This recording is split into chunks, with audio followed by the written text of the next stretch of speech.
call this meeting of the Board of Commissioners for Chippewa County to order, and we will start with the Pledge of Allegiance. And will Commissioner Pastula start us off, please?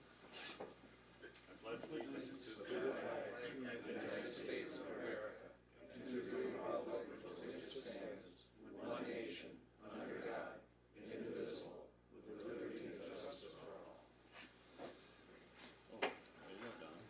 Wake up. Will the clerk please take a roll call attendance? Commissioner Cooper? Yes. Commissioner Kinsella? Here. Commissioner McLean? Here. Commissioner Pastula? Here. And Chairman Shackleton? Here. Are there any additions or deletions to the agenda? We have one on Health Department travel. True. So anybody? I'll make that motion to add it. Support. The motion made by Commissioner Kinsella, supported by Commissioner McLean, a request from the Health Department today regarding travel that we'd like to add to the agenda. Is there discussion? All in favor vote aye. Aye. Opposed vote nay. Motion carries. Turn that down a little bit. Okay, correspondence received in the clerk's office is item number 5 and on page number 1 of the packet. What is your pleasure? I move we acknowledge correspondence received in the clerk's office and forward it to the appropriate committees as necessary. Support. Motion made by Commissioner Pastula, supported by Commissioner Cooper, that the correspondence received in the clerk's office be acknowledged and forwarded. Is there discussion? All in favor vote aye. Aye. Opposed vote nay. Motion carries. The next item is item 6. This is the approval of the county board minutes. We have items A and B, starting with our regular county board meeting of February 10th, 2014.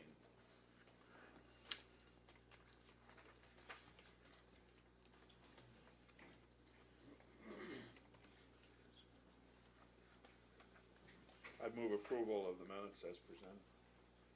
I'll support that. Motion made by Commissioner McLean, supported by Commissioner Kinsella, that the minutes of the regular board meeting February 10th be approved. Is there discussion? All in favor vote aye. Aye. Opposed vote nay. Motion carries. Public hearing on February 10th regarding a rural development grant, and we need to approve those minutes. I'd move approval as presented.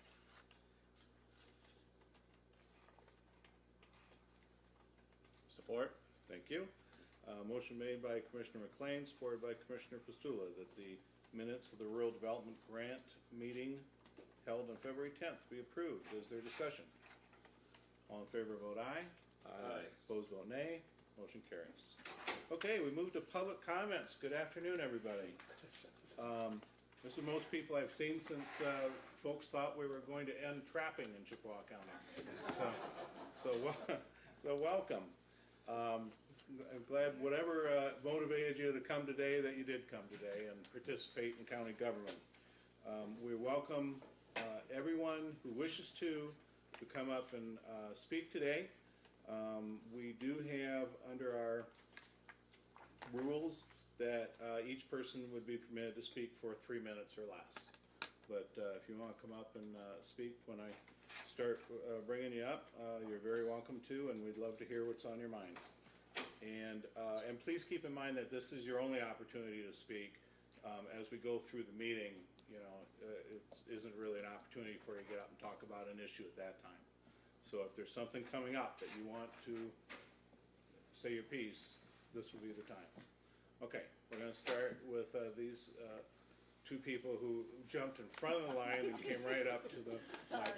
And by the way, when I do ask you to speak, if you want to just stand and speak, you can. It's better if you come forward, because then the microphones will pick you up at either of these tables, and you'll be more clearly recorded on the video record of the meeting. Okay. Thank you, Chairman Shackleton. We're here today to address, you have an agenda item, I believe, to establish the date that the millage will be presented for election for renewal of the ambulance millage. And a question has arisen as to August or November for placing that on the ballot. And we're here supporting, or at least we want to maybe give you more information as to the choices in the matter between August and November. And one of the issues that we deal with directly are, of course, the tax rolls. And the tax rolls will have to be calculated, proofed, balanced, corrected, printed, and delivered to the townships by, on or before, we try to get them there by November 25th, hopefully before Thanksgiving. And that, by having our election in November for a millage that will be levied in December, makes it very difficult if, because we have to wait until the November election, November board meeting for the county board to apportion those millages. The county clerk's office has to certify the election and the millage and the election results. So we can't begin the calculation process until we're sure that the election results verify the millage question has passed. So that puts in our department and all of the townships and the city treasurer's office, puts them in a bit of a time crunch to meet all the deadlines moving up to mailing out the tax bills on or before December 1st. And last year we had a countywide ballot question that came in November for collection in December of last year, and we had to request the county board to give us overtime to accomplish those tasks in our departments.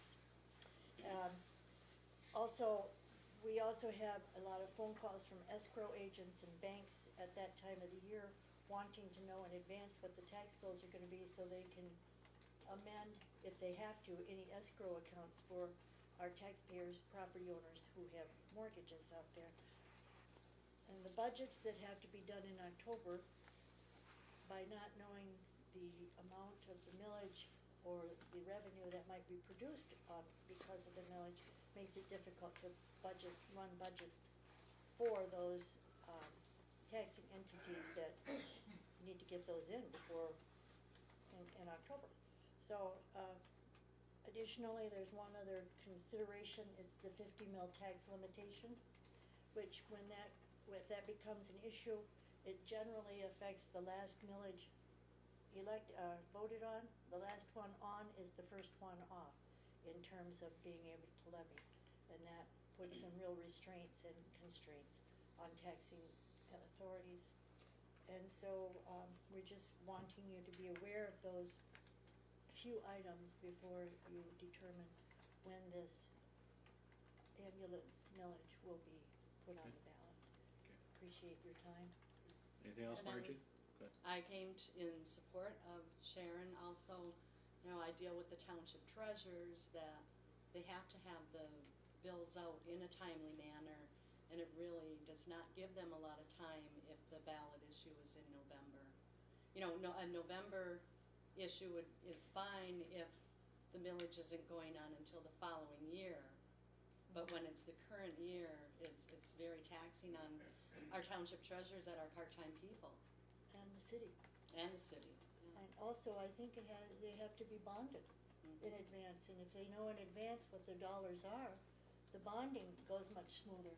Right. The county Right. treasurer has to deal with the bonding issues, and so we just thought maybe you'd like to have those items of information available to you. Thank you. Thank you. Appreciate it very much. The other thing that I guess I should have mentioned, and I failed to think of it, is that normally when you come up and speak, we don't ask you, we don't want to get in an argument or a debate or whatever. I've asked the commission to respect that public comment time is your time to speak, and you're not going to be challenged or questioned or engaged in debate. It's your time to speak, and we respect that.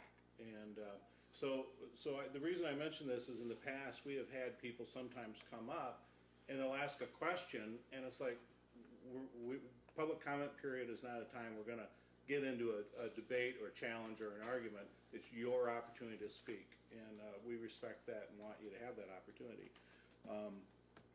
Be assured that your comments are being heard and may actually be quoted and spoken of when we get to that agenda item, okay?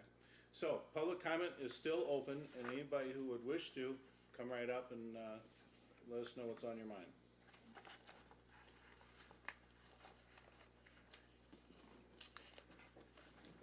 My name is Jesse Knoll. I'm a resident of Sugar Island. And at the present time, we're having extreme ice problems.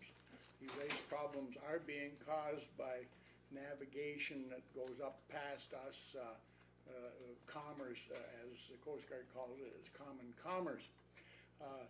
We have been supported, UPTA is being supported by the Coast Guard. There's some thought that the Coast Guard isn't properly supporting UPTA's boat. I spent an hour this morning from 10:30 to 11:30 on the phone with Congressman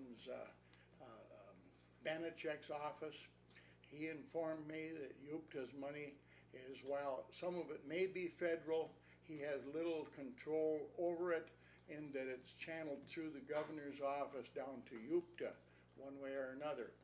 The problem is, as management, according to Banachek's report, and he has the ability to communicate with the Coast Guard. The Coast Guard is obligated to do what they call commerce repairs or maintenance to the river first, which means the boat.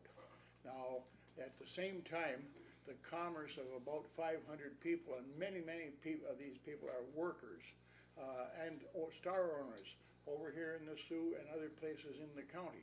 They've been prevented primarily from doing their daily chores for at least 3 to 4 days. I made a movie on Sunday. This involved the Coast Guard coming down. They started their, first of all, the boat on Saturday night went home at 5:45, saying it would no longer run because of ice conditions and it being so close to dark, they didn't want a chance making another run. Well, it was perfectly daylight out, and it didn't get dark for another hour and a half. So be that. Sunday, the ice breaking started at 8 o'clock. I would say by 9 o'clock, the Coast Guard had pretty well broken the ice. According to a fellow with a marine radio in his car, the Islander boat was asked to come away from the dock and to so that the Coast Guard could get in and clean them out. The boat refused to do that, saying that their instructions were that they weren't an icebreaker, so therefore they couldn't. This went on until noon, until the same radio report came from the Coast Guard saying they'd done all they could. If you're not coming out, basically have a nice work day, was exactly how the captain from the Catbine Bay put it. Well, the boat did load, and that was the first trip of the day. All of that aside, it would seem that there, according to Banachek's office, the county commission is the people that appoint the people to the UPTA board. I explained that it was an authority. He said still, the people that are the appointers are actually the people that are the responsible party. In other words, if an employee or a person appointed doesn't do their job, it's up to you to see and to change them if necessary or find out what's wrong. So I guess that's from Banachek. He has little to do with the Coast Guard, but at that very moment, the lady I talked to for this length of time reported that the boat crossed the river. On her computer, she said that by 11 o'clock it had made 3 trips. She did admit she may have missed 1 trip. She also has the Katmai Bay and watches it go up and down the river too and do the ice breaking. She claims she watched it all day yesterday also. So evidently we have to have some better management communications between the captains of the boat, what the procedure will be. Evidently the captain of the boat is the one that decides when it is or isn't, when he is or isn't going to cross the river for whatever he deems to be a safe way to do it. On many occasions, the captain of the boat has decided to stay home because, or on one way or the other, not run the boat because of wind. The actual shift will change, and from that moment forward, the boat runs. So it is definitely something that's an individualistic power that this captain has. I suggest that instead of allowing this to occur or putting it in that captain's hands, since the Coast Guard has several cameras right there, they can tell you what article you're reading in the newspaper in your car, that you would let the Coast Guard determine when this dangerous condition, when it comes to ice, now not of course to engine or other trouble, but when it comes to this dangerous condition with ice, the idea of having an airboat on hand, I say, is not practical. I know it's 2 of the 5 alternate things. The reason it's not practical, I've not seen one of these air sleds that travels 4 or 5 feet in the air. In some cases, that ice is up that high in the air. The ice that's holding it together is much thinner, but these pieces of ice are much taller. I've already spoken to 3 minutes. I can tell you're tired of it. So Well, if you get the idea, You made your point well, thank you, Jesse. I just have a consideration to everybody else who wants to speak. I want to try to keep it down so everybody can do it. Yeah, John Willis, Sugar Island. Just a few comments on what Jesse made. The shipping season ended back in January. I have a barge that hauls steel coils from Algoma Steel downriver. It's been sitting there since January. Now, if it's commerce, why didn't the Coast Guard assist the 2 tugs that played for 2 days out there trying to get it upriver? If the shipping season's going to end in January, why are we, or our government, allowing this tanker to come up and put people's lives at risk that live on that island? Because there's no way you're going to get, if you have a heart attack, we're going to get you to that hospital within a half hour. If we got to sit there an hour, 2 hours, I've sat there the other day, 2.5 hours. I turned around, went back home. The next day I tried again. And Chuck knows I did finally get across. My point is, I think this boat commission should get a hold of the governor or write a resolution up that this not happen no more. We expect it when the ice break up, the end of the month here coming up, but not in the middle of the winter. Should we be going through it for coal being hauled up here? If we made the mess that's on Portage Avenue, we'd be locked up, and everything we own they'd fine us to death for the conditions Portage Avenue's. These things should not be going on today. That's all I have to say. Thank you. Thank you, sir. Who would like to speak next under public comment?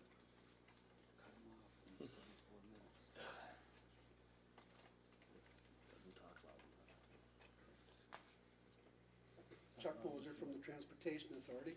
I just want to comment that, the safety and well-being of the island residents are foremost on our, Chuck, can you speak up just a little bit, please? the safety of the island residents are number 1 on our list. And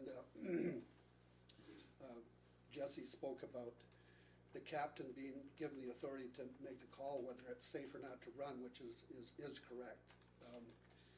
And there is a lot of angst when the boat's sitting there, and if the captain had to go, he could go. But I can just only tell you that that vessel's not made for this kind of really extreme conditions.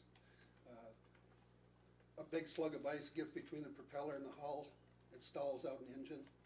Those big engines aren't made for that kind of stress. The other thing is that you can overheat the engines, and more than that, if you run into heavy ice with the propeller and rudder, which everybody that lives on the island knows that vessel has a propeller and rudder on each end of it. There's a very real danger of knocking a rudder off or a propeller off, and we'd be totally without service then for a long period of time. Not only can we not get another vessel in here, but we couldn't get the vessel in dry dock right now. So I understand the frustration and the concern, but whatever captain said that he was specifically told not to run, that's not true. And I'm not saying Jesse didn't hear that, but that is not the case. they're all entrusted with being able to make the decision and are expected to know their parameters of safety. And Jesse is right that there are options. Number one option is UPTA being able to carry an ambulance with the ferry boat itself. Number two is a Coast Guard option with an airboat, which is, I don't think, a good option either, but it's out there. There is also hovercraft, which you have to have a flat service for a hovercraft, so that's not the best either. But the Coast Guard will, when possible, pre-stage helicopter at Sanderson or even at Kincheloe, St. Ignace potentially too, depending on the situation at hand, what they have going in other areas. The last fall, but actually not the exact last, I know that there's one other option kind of being worked on, but the RCMP is a possible option too, although that's a 2-hour delay to transport an emergency situation. But I spoke with another guy from the Coast Guard that's a relatively new idea. I don't know if it's fleshed out yet, but where two men could go across with a rigid unit like a kayak or maybe an aluminum hulled small light boat, and get one guy on each side of it and actually go across on foot. But anyway, it's extreme conditions. In terms of the Coast Guard and what their operating procedures are, that all happens in a different ballpark than I operate in. I know that that there's commerce, there's binational agreements and all of that stuff. How the dollars and cents work out and all that, I don't know. But and it's true that that vessel that went up on Wednesday, I believe it was, it took them 7 or 8 days to get up the river. The river's that bad that it brought a lot of ice down, and we actually had, thank goodness, we had Eric McCurchie come and make his excavator available. We pulled some car-sized chunks of ice for several hours out of that slip, which helped us get in and out of there. But so that's kind of where it's at. But safety of the island residents and being able to respond to an emergency is absolutely number one on our list. So if there's any questions, I'll be happy to. Yeah, we try, yeah. Normally we don't do that under public comment, Chuck, but thank you.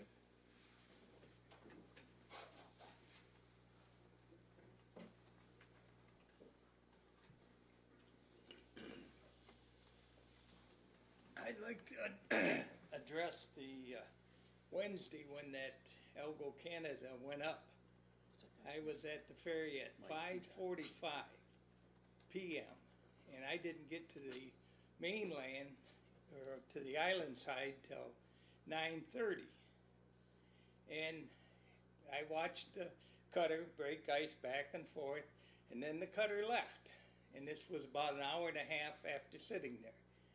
And I heard the horn of the ferry supposedly coming over, and didn't come over. So I waited another half hour. It was pretty close to 8 o'clock, and I called the ferry. Well, I get a deckhand, and he says, we're on our lunch. I mean, we've been, the whole line of cars, this is the first time that it's been a real, shutdown. And we're sitting there, and you call the ferry, and you get a deckhand that says, well, we're on our lunch. I said, well, how long is it going to be before the ferry comes? Well, an hour, maybe 3. I mean, you're sitting there in line, you're upset, and because of the ice and the conditions, and this is what happens? I mean, I think as an employee, they should have a little respect and say, well, the reason why we're not coming over is because we can't get out. But when you see a cutter busting up ice back and forth and then leave, and then it came back down, and like I said, we finally loaded the boat about 9 or somewhere in that neighborhood and got over to the other side at 9:30. And there should be some kind of communications, when something like this happens. There were older people than I were sitting in that line, people with kids. 6 o'clock is dinner time, and you got all these people sitting here, nobody telling you what's going on. Then when you do call, ridiculous. Thank you. Who else would like to speak under public comment?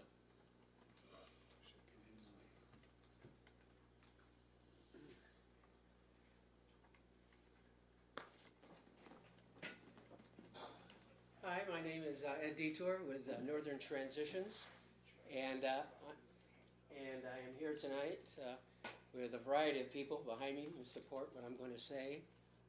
Basically, I'm here because recently there has been discussion amongst board members, the county commission, about looking at possibly putting Chippewa County recycling out for bid, and which would basically have an entity from a private for-profit entity bid against for services, and because of that, that's why I'm here. A couple of points I'd like to make. NTI has a long time history, 24 years of service working with the county, the city, the townships, in providing recycling services to this county, and we've been very proud of it. And we think we've been doing a very good job. That's proven to us by the millage votes that have been taken every 4 years, and which are being passed by 2 to 1 or more. We've also seen community surveys, and every community survey we've seen have showed recycling services to be of the highest value of anything that they look at. People look at as citizens in the county. This is fire satisfaction.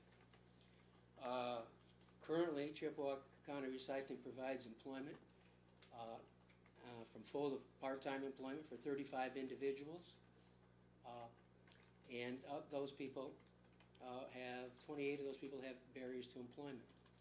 The most important thing before I talk about that, though, is how I think we provide a good service, because we know that we operate on a millage. The millage has been passed every year, and the people in this county, what they look for when they pass a millage is the services they're buying.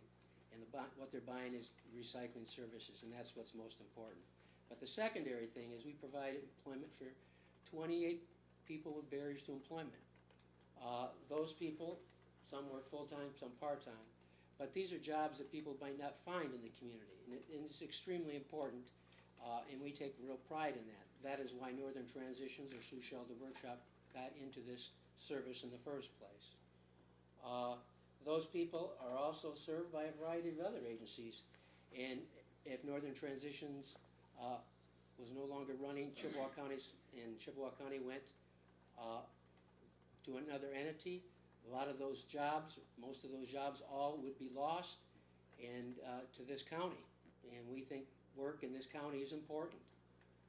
It's hard enough to find work, and for people with barriers to employment, it's extremely hard to find. So we find that a very important thing. Also, how we relate, we're interrelated with a lot of other services in the county that support the county.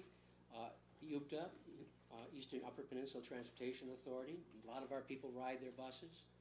The impact on them if we stop using services could be very, very costly, and I'm not sure how they would make that up. We provide services to Hiawatha Behavioral Health, Michigan Rehab Services, Michigan Works, and the Prisoner Entry Program, because we serve all kinds of people at Northern Transitions at the Chippewa County Recycling Center. I just think that when the discussions come up, that all these things are kept in mind. I think people are very satisfied. I take great pride, and I know my staff at the Recycling Center try to take real pride in what they do, and it's an important function that we provide for the county.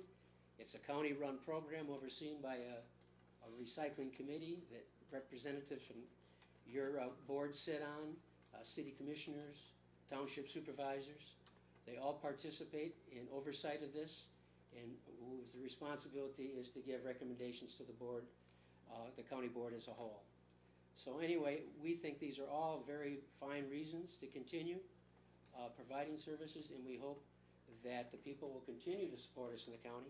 We have a new millage coming up in this summer, and we believe that we will find very strong support like we have over the last 24 years.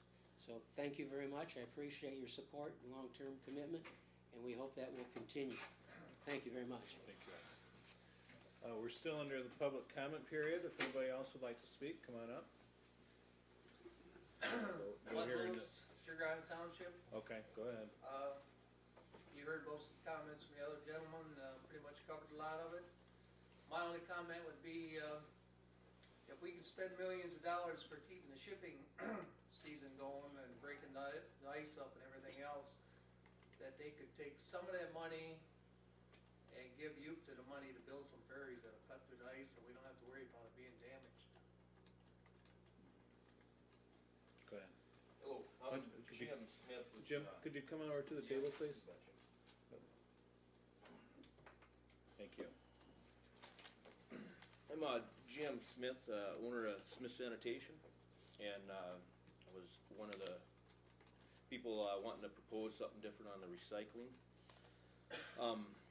Not to take anything against, away from Northern Transitions, they've done a fine job, and I like some of the things they do over there with the special needs workers and stuff, but there's just so many unanswered questions before, like, the board is, I think, should make a decision.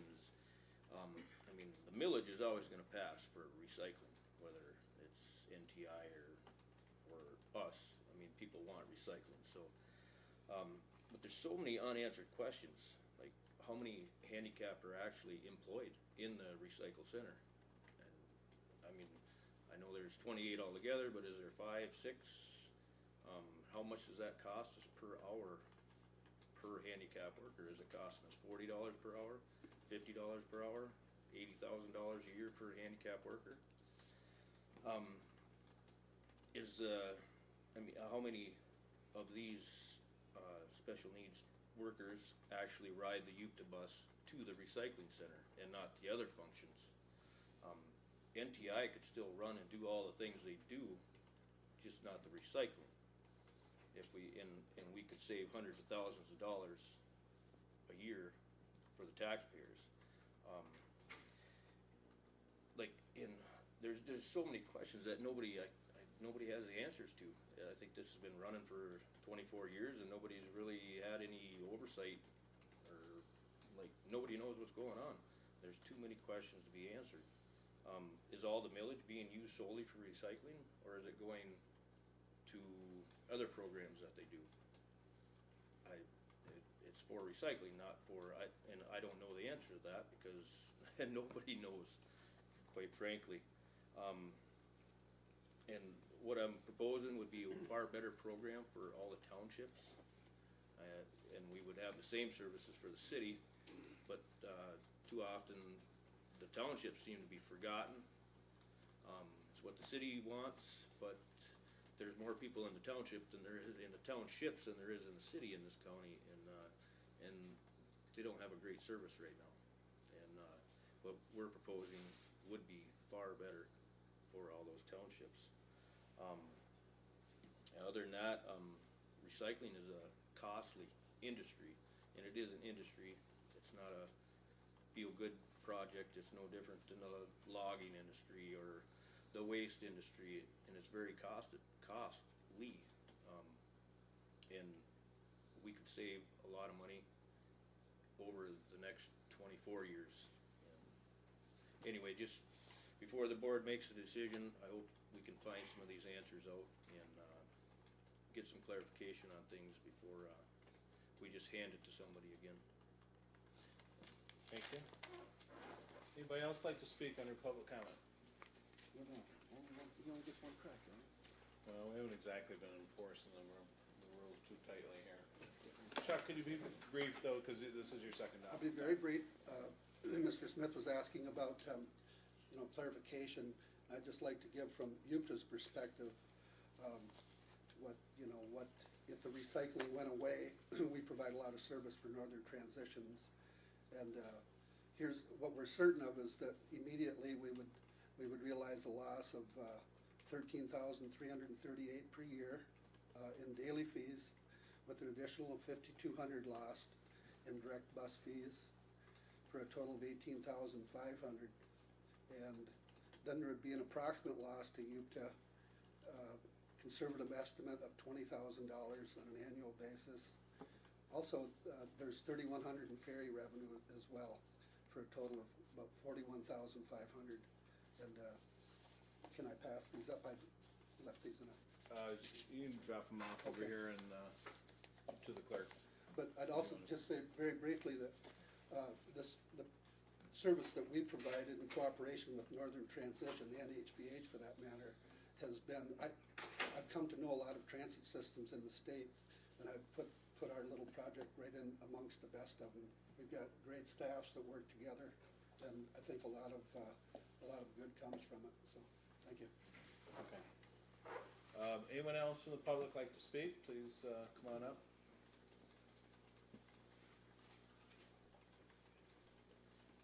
Today, sir. Mr. Chairman, Commissioners, I'm Jim Hendricks. I'm here today as a representative of the Knights of Columbus.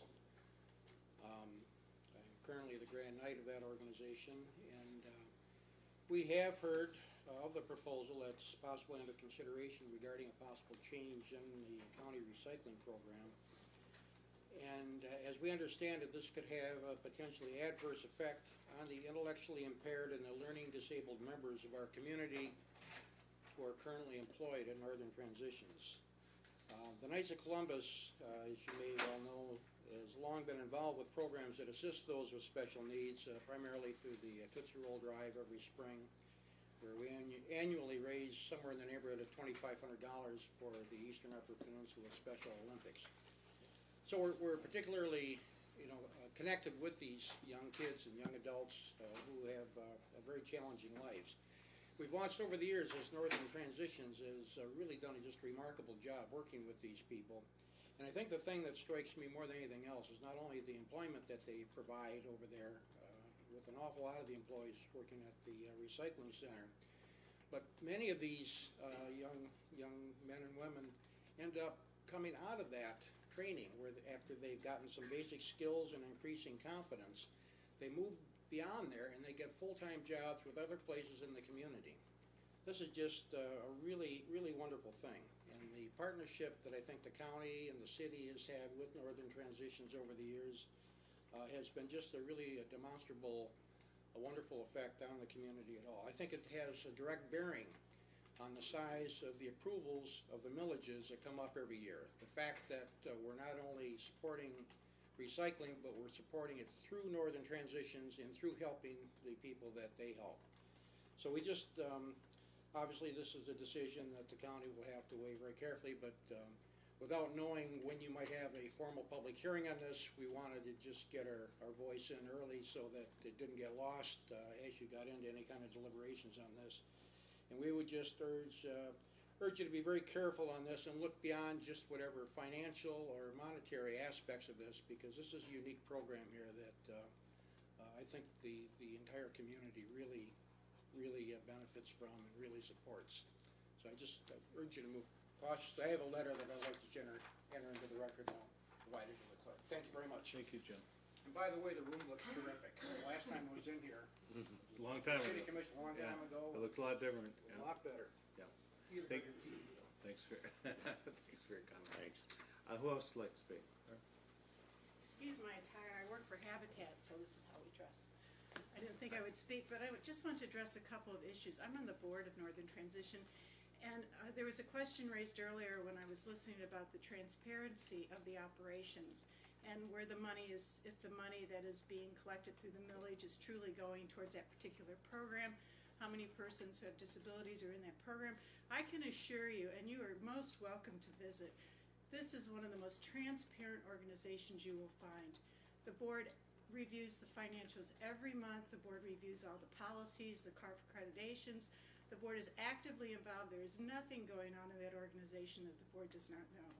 I'm also on the committee for the waste management issue, and I can tell you that one of the things that we've talked about is the money, and money seems to always be the issue, but think about the money that these young people and older people who have disabilities, how much they're making and how much they're spending in our community, because they live in our community and their money stays in our community, and that's an important aspect for this project, as well as providing jobs for persons who have the right to work, and they are our citizens, and they have every right to work in a place that helps them be successful. So, thanks. Thank you, Barb. And I think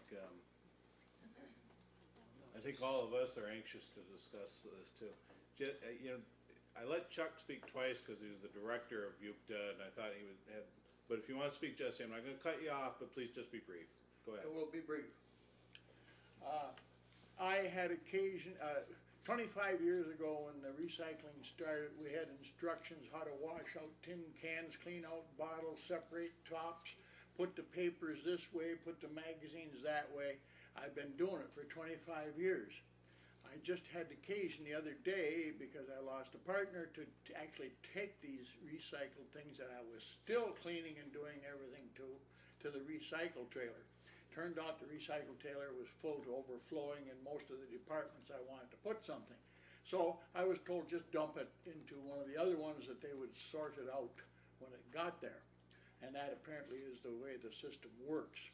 Now, I also had a computer monitor, which I was told I had to take there directly. I went there with it, and being a type of fellow that you couldn't get in just wherever, where it seemed like, so I ended up going in the back door. At that particular time, there was a Smith Sanitation recycle trailer in there. That fellow was just kicking everything out of it, all mixed up, a biggest pile of mess on the floor you could possibly. I could not see how anyone could ever sort that out. And also fluorescent bulbs, bottles broke, you name it, come out of that trailer.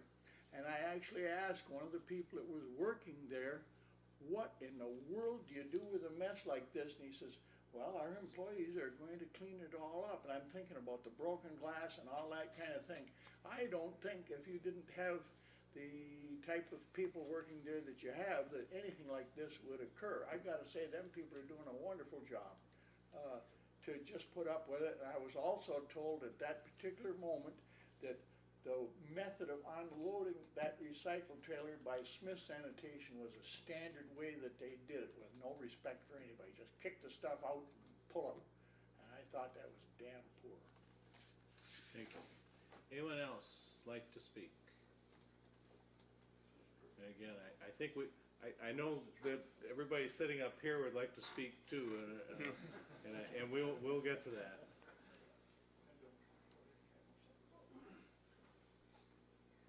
My name is Lynn Farnquist, and I was one of the original writers of the grant to get the recycling program going. When I heard 24 years ago, that blew me away, but I guess it hasn't been that long. But anyway, they do a fantastic job, and to imply that they are keeping something hidden as far as the finances go is just ridiculous. We need the recycling here. It's been well supported. I can't really add to what other people have said, except that if you're really seriously considering this, I hope you will have some open meetings so that people can come and voice their opinions in like a town hall meeting or something. Maybe if that's what you need to convince you how much we want recycling here, I hope you'll consider that. Pardon? It's going nowhere. All right, done. Oh. Thank you.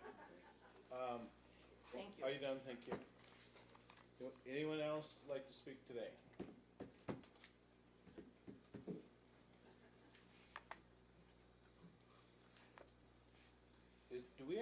Excuse me, do we actually have this on our agenda at some point? Is it just under? Yeah, it's in the. Under what? One of those committees. It's under your one committee where you discussed it have briefly. 25 That's right. names, Yeah. Okay. Hi, my name is Joanne Berry. I'm just a community member that has some concerns about this issue as it's being addressed. And the folks that have spoken before me have done a fine job covering most of my points, but there were a couple of things that I wanted to add to that. There are some services being provided by the recycling center that I don't know that Smith Sanitation wants to take on, like our hazardous waste disposal, and some of those things that are a lot more intense and costly than just hauling away plastic and paper and things. The employment of the folks at Northern Transitions is just amazing, and I love what it does for our community, and the fact that our community cares enough to care for those people and to give them an opportunity to be successful members of the community and to move on to further employment. And I have to say that the millage for recycling is not a given for me, and it may not be for other members of the community. I support the millage for the recycling center because it's at Northern Transitions and because of its mission. And my vote would not be supporting a recycling center being provided by another private individual who's just doing recycling service. My millage vote is for Northern Transitions because of its mission. So I wouldn't assume that that would normally pass, just because it's always passed in the past votes. Thank you. Thank you. Anyone else? I think we heard you. Cal, do you want to talk? Come on up.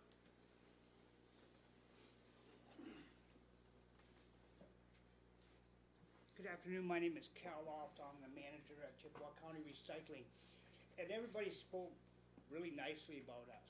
We take everything that you have to offer us, and some of the things that people don't want us to take, we take and we sort this stuff out. Since this place is opened in '89, before me, you have recycled 47,000 tons or 92 million pounds. I've been here 17 years. Since I've been here, just have recycled 32,000 pounds or just a little over 65 million pounds without a rejection. 100% of the material that we send, we can send anywhere in the world. Everybody wants our stuff because of the quality. The only reason I got the quality is because of people that work for me. And these people, they take that money that the village brings, they put it down the grocery store, the gas station, it stays right here. So let's not send 35 jobs to Wisconsin. And that's all I got to say. Thank you, Cal. Okay, if anybody else feel like you really need to speak? It's just. I didn't want to disappoint anyone, but I just did. I just wanted to state for the record that it gets. I'm Joel Krupa, by the way, and the oversight at Northern Transitions is very, very high. There's monthly board meetings. They review the financials every single month. They look over all the expenditures. They review policies every month, and we're audited every single year. And so I just wanted to make that totally clear. Thank you. And clear to everyone. Okay, that thank you. There's highly transparent. All right. If there's no objection, I'd like to close the public comment period.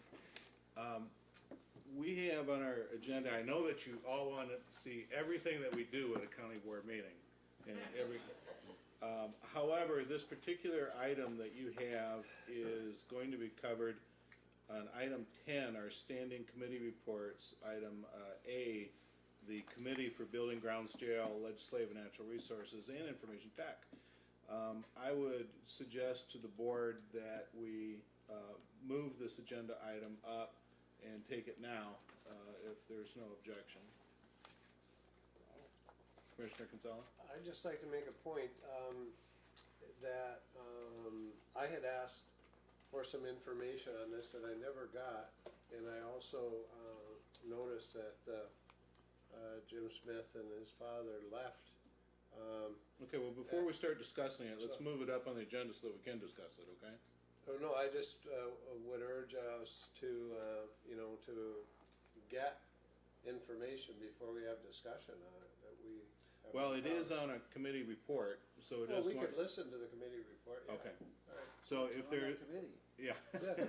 You're on that committee, George. When the hell did you get the information? So, all right, let's stay in order, please. So, let's move up, if there's no objection, move up item 10, letter A right now. This is a committee that Commissioner McLean chairs, and I'd ask Commissioner McLean to offer the committee report now. Okay, thank you. Regular meeting of the Chippewa County Board of Commissioners, Building, Grounds, and Jail, Legislative and Natural Resources and Information Technology Committee was held on Thursday, February 27, 2014, at the Chippewa County Courthouse in Sault Ste. Marie, Michigan. Chairman McLean called the meeting to order at 4 p.m. with a quorum present. Members present were Don McLean and Ted Pastula. Members absent, George Kinsella. Others present were Jim German, Jim Smith, Jim Whittinghill, Ed Detour, and Joel Krupa.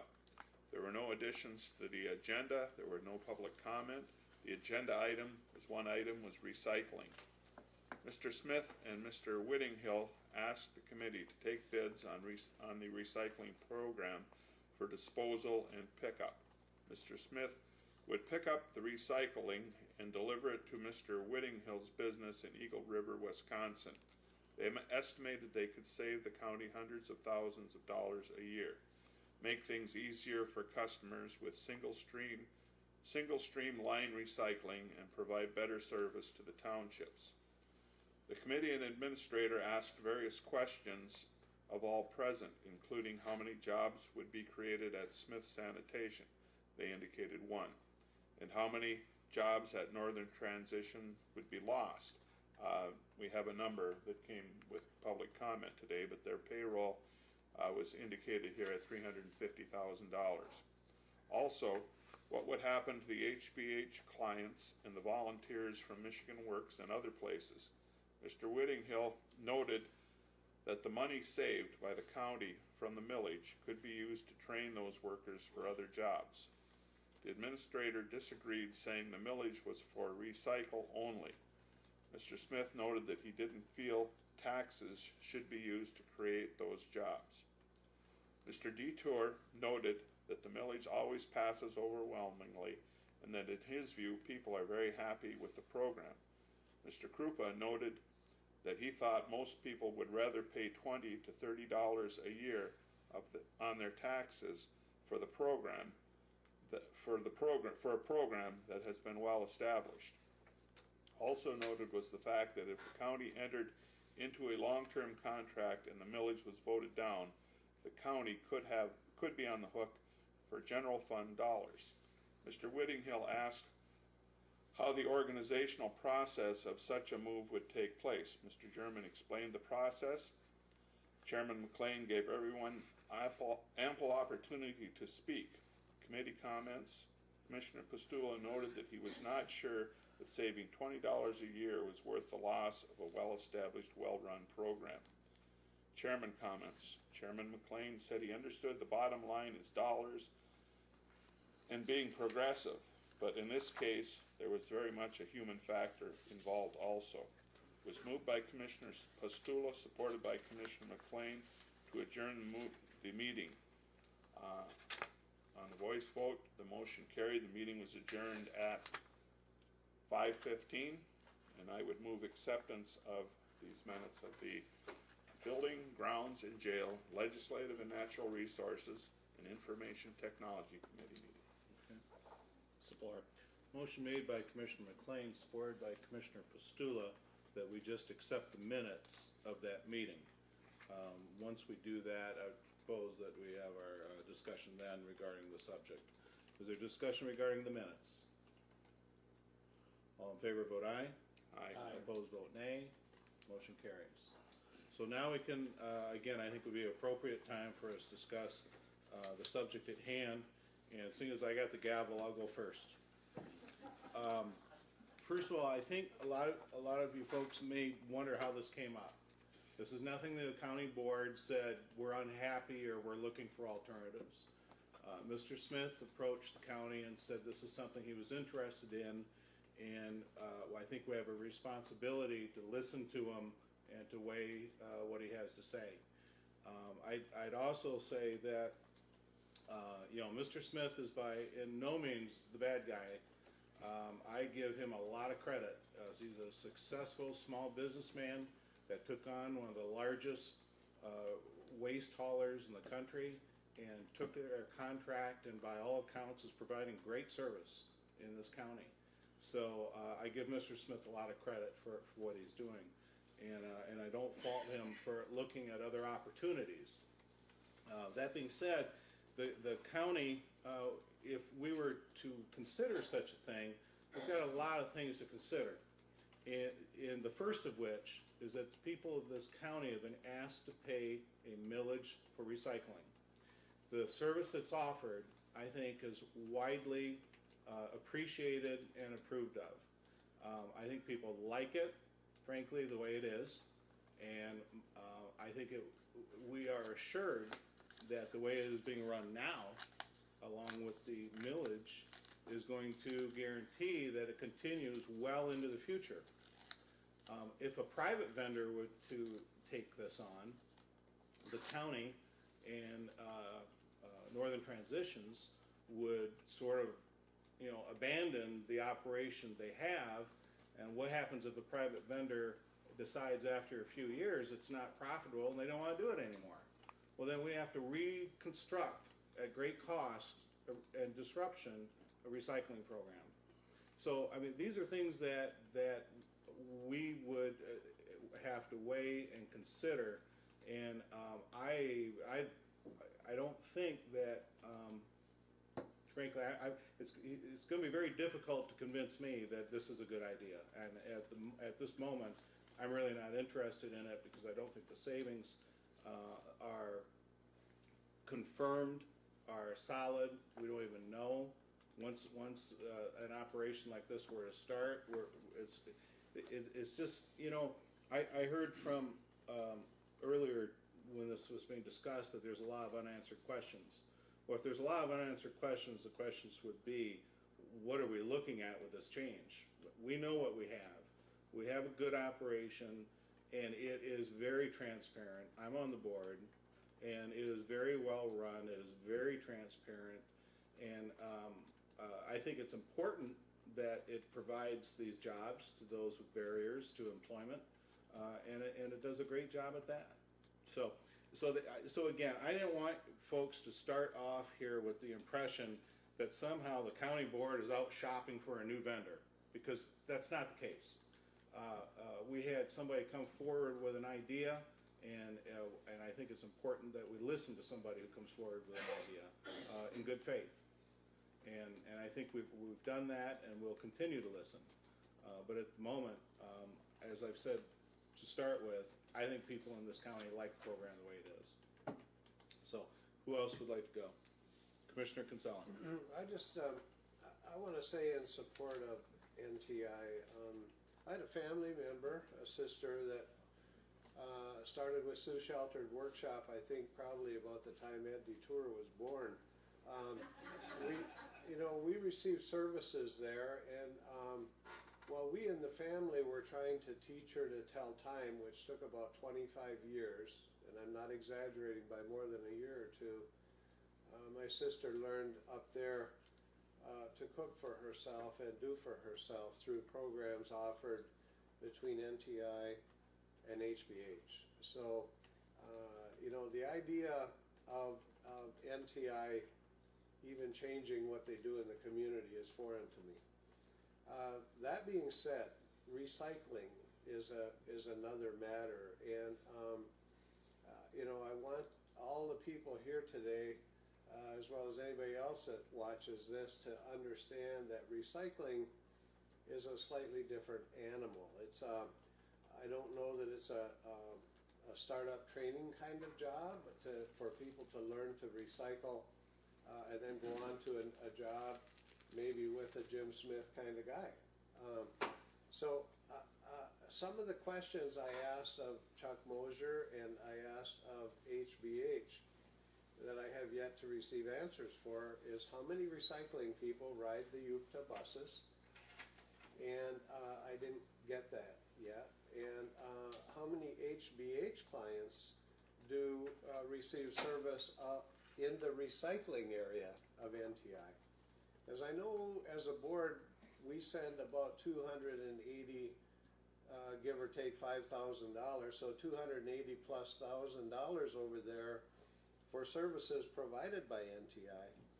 And we don't, at this point anyway, I'm not quite sure who works in recycling out of our clients for HBH at all. And I don't want to make a decision today based on inputs thinking that all 35 of the people that Ed has as employees in the recycling operation are from HBH clients. So I urge us to listen to the folks like we did today. I urge us to gather the facts so we can make an informed decision.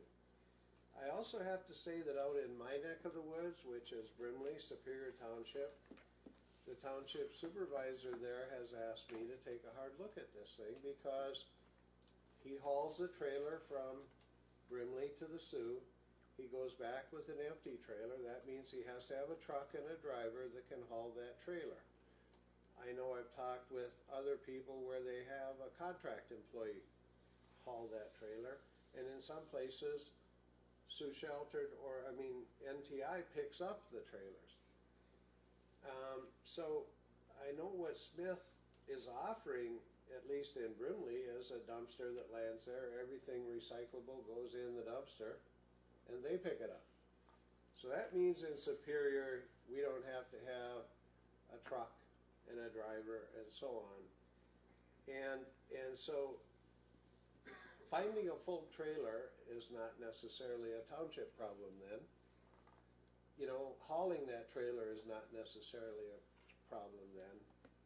So there is some advantages at least to consider, so it seems. So I'm about gathering more info, listening to folks like Ed. I believe in Ed, I believe in his programs. Recycling ultimately, if it gets to be worth something, somebody in the private sector is going to be doing it. I guess that's it. Thanks. Thank you, Charlie. Commissioner Cooper. I guess, Mr. Smith was up here and he was saying unanswered questions, so many questions unanswered and implied that there was not transparency. And we know clearly that there is transparency. I mean, George, you sit up there on the recycling board. You have the opportunity to ask questions and resolve trailer disputes if in fact there's one. You would think, and I think Scott alluded to this, if they were going to say, we're going to save you hundreds of thousands of dollars, but they don't bring a business plan, they don't bring financials, they don't bring pro formas, they don't bring anything to the table other than an idea. And to me, it's kind of a harebrained idea, but that's just me. They've been here 20 years. We keep talking to try to separate recycling and NTI, and I don't think you can separate the two, quite frankly. I think we got a good thing going there, and it's just not worth bird dogging this and chasing our tail on this one. You might say that we want to gather information, and clearly I'm one that's up for that all the time, and I'm looking at the bottom line. But some things you can't look at the bottom line on, and this is one particular thing that dollars don't really matter. And I think there's a synergistic effect in the community. These people alluded to it. I mean, you're doing the recycling, they're providing the service when no one else would touch recycling, when it was just trash. It was going up there and getting taken care of.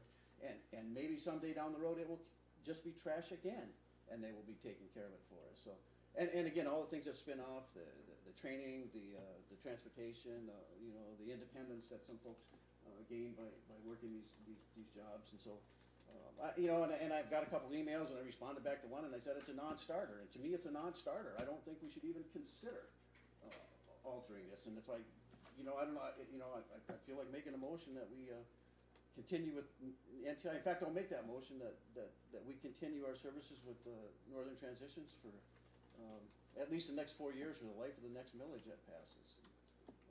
Put their mind at ease out there. And that's a motion that we continue with them. I don't know if anybody's going to support it.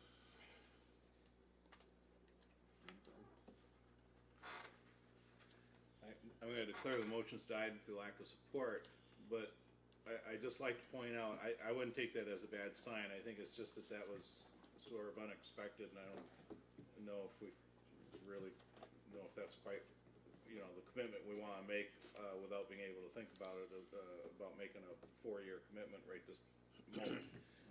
But again, I wouldn't. The only other thing I wanted to address was when someone had mentioned that if you're going to do something, make sure you have a public meeting or public hearing. Believe me, everything we do is in public. I mean, we were not even considering making a decision on this today. All this was at this point was one vendor who came forward that said, "I bet you I could do that cheaper," and it was and talked to a committee, and you were able to find out about that. So we're not making any decisions today or likely any changes in the near future. It's just not where we're at right now, and I don't think it's going to change. Commissioner Pastula. And you're right, that's what I was gonna say. It's not that I disagree with you, Don, but I don't know how far we have to go. He came forward to us. Do we listen to him some more? I guess a few of the things in the meeting that weren't in the minutes is, I think, George, you mentioned a dumpster. I'll take everything. But before the meeting was over, but I can't do this and I can't do that.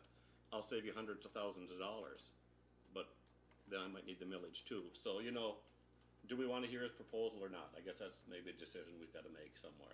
That's my thoughts. I think it's only responsible to listen and to understand when someone has a proposal to make. I think it's just as we listen to everybody who's here today. I'm willing to listen, but I would also couch that by saying I think people are happy with the program the way it is, and it would take a whole lot to convince me that we should make any sort of change, and I can't envision what that would be.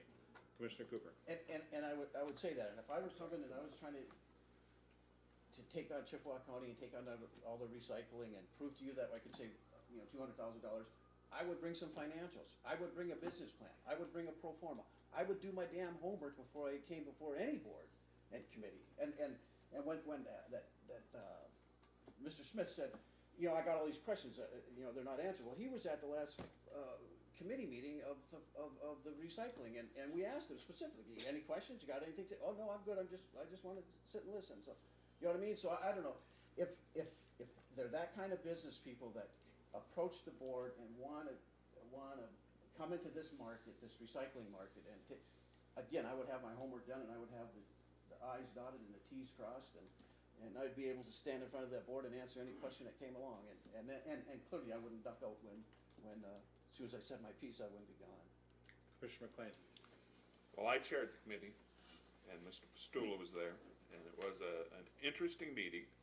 And as was stated, I thought that it was worthwhile to have a private entity that wanted to talk to us about a proposal, to give them the opportunity to make that proposal. And that's how we entered the discussion. In looking ahead, in my mind anyway, that recycling is going to be a business. It is a business now, but it's going to get even more business-like. And again, up the road, I believe that someday, if I live a few more years, we'll see where landfills are going to be, people are going to bid for them because they're going to dig them back up and sort all that stuff that we've thrown away for the last 50 years. That's going to happen. There's money in it, and it's going to happen. The machine that they talk about, that they have in Eagle River, Wisconsin, is $1 million machine. They throw the stuff in, and it sorts it with magnets and all the other stuff that goes on there, wind, so on and so forth, in order to sort it out. That is going to happen. I mean, that is the future, and we can't deny that. But we do have a good program right here. Now, in defense of Mr. Smith, they indicated that they wanted to know if we would be interested in putting this out for bids. He said he was not going to put together a financial proposal and put it forward here, because then any competitor that would be interested in bidding against him would have all that information. So as a businessman, he wasn't willing to do that. That's right. That's what he said. He said, if you want all the dollar amounts and so on and so forth, I could give that to you. It would take a while to put it all together. But we're just asking, he says, every other county, every other place that they've gone to has put this out on bids. But we've developed a unique situation here in Chippewa County. This program that we have is unique. We've put it all together like many things that we've put together in the UP.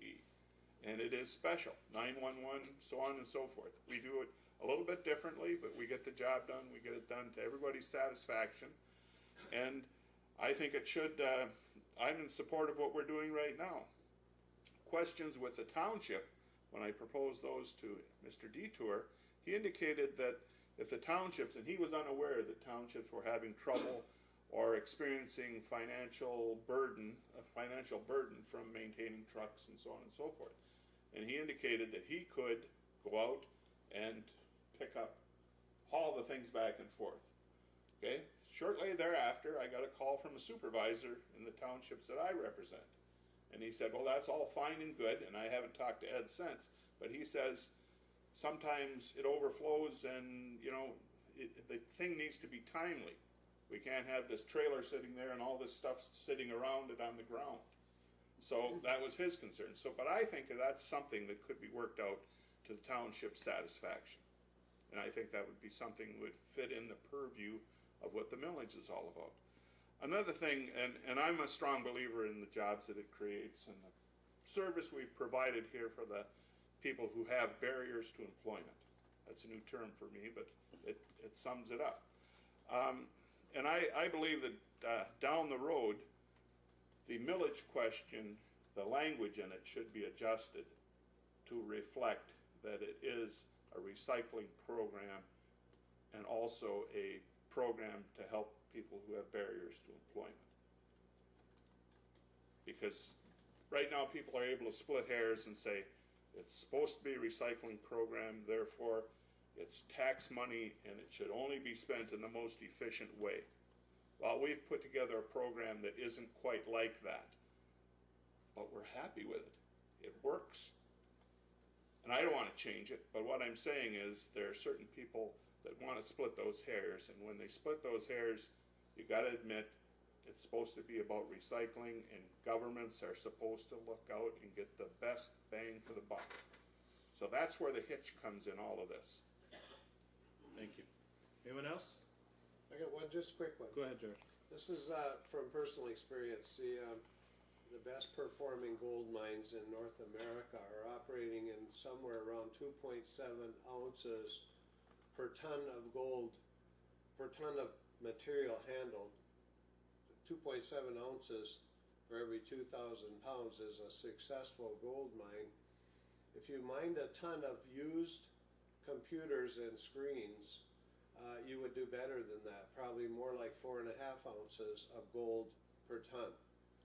And so ultimately recycling is going to go into that realm where instead of having to pay somebody because you're going to drop a monitor that's illegal right now to even throw into a dumpster, you're going to be able to someday have those have value to somebody in Michigan, not just in Ohio where they got to all go now.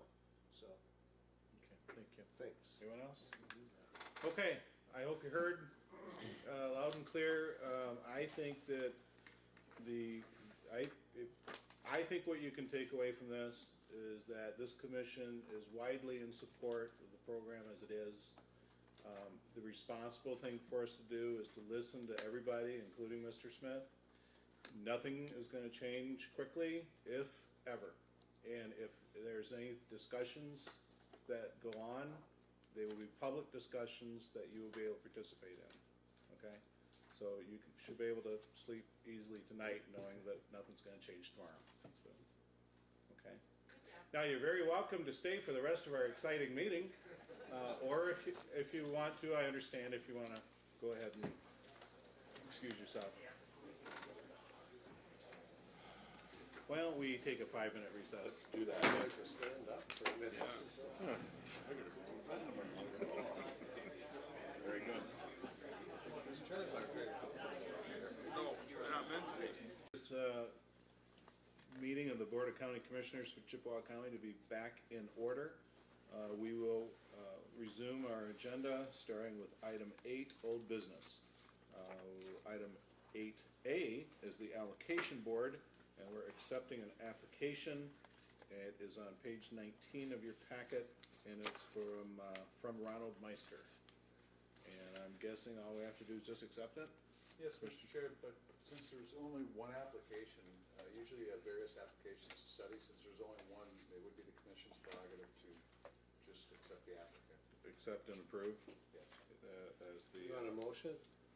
We would need a motion to either accept or to accept and to place him on the board, on the allocation board. I'll make that motion to, since he's the only applicant, I'll make that motion to accept and place him on the allocation board. I'll support that.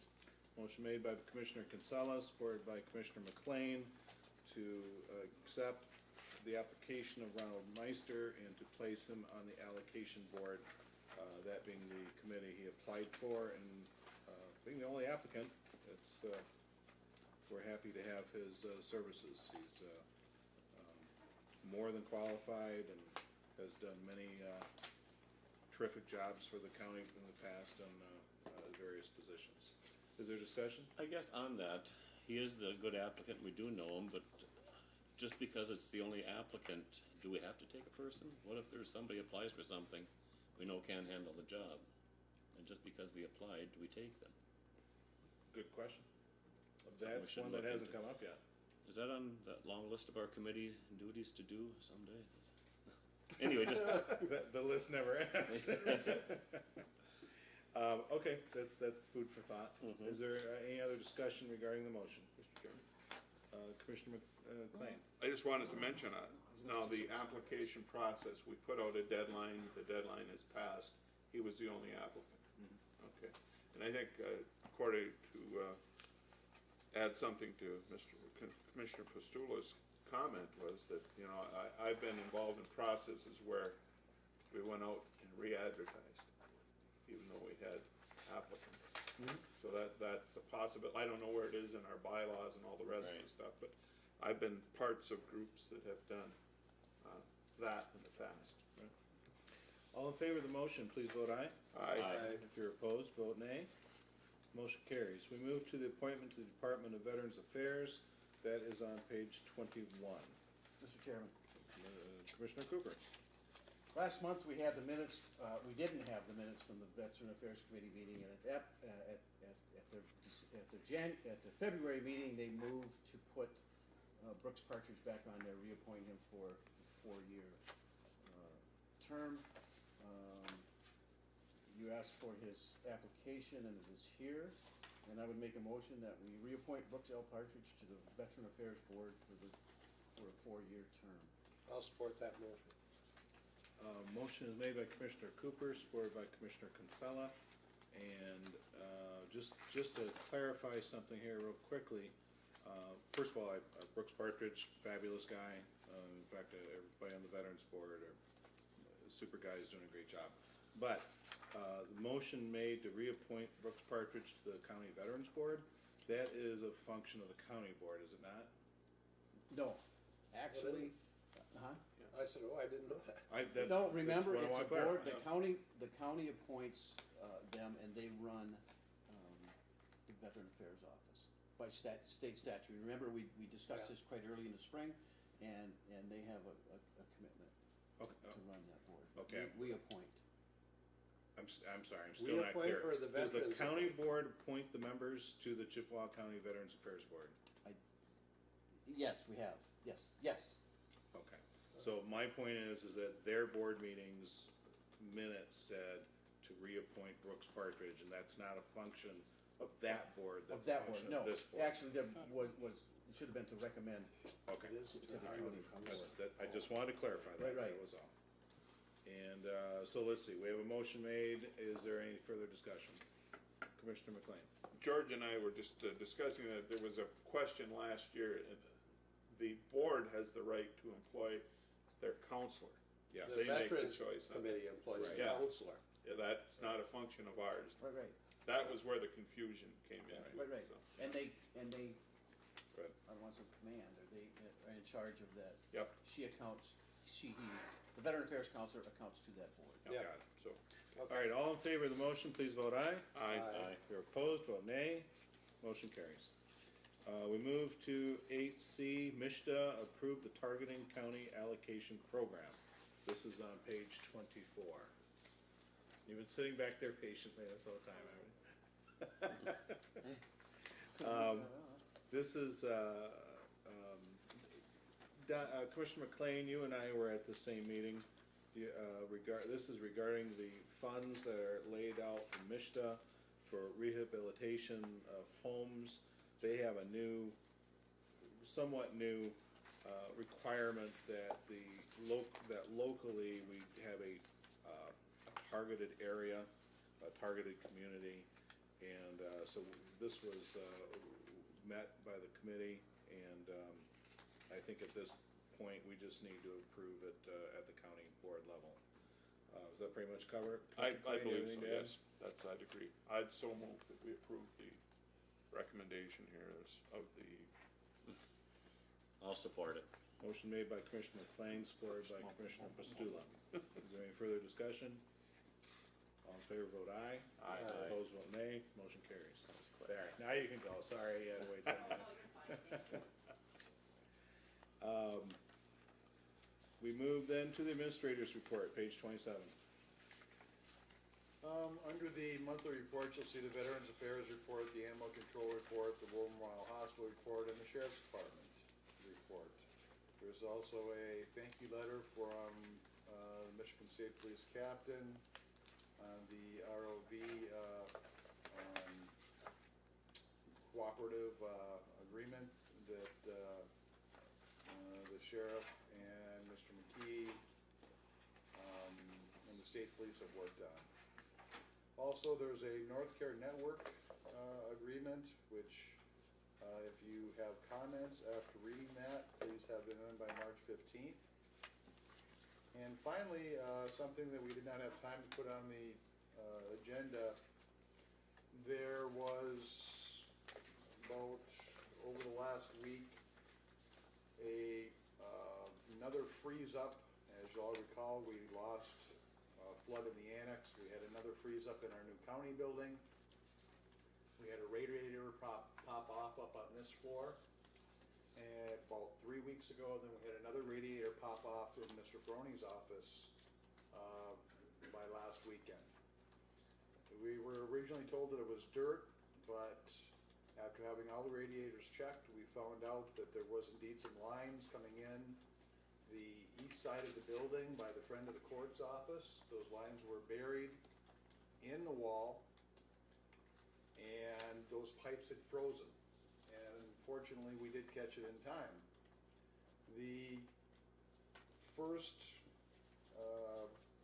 train of thought was that we were going to have to cut that brick wall out, which would be very difficult to replace, and at a very expensive job.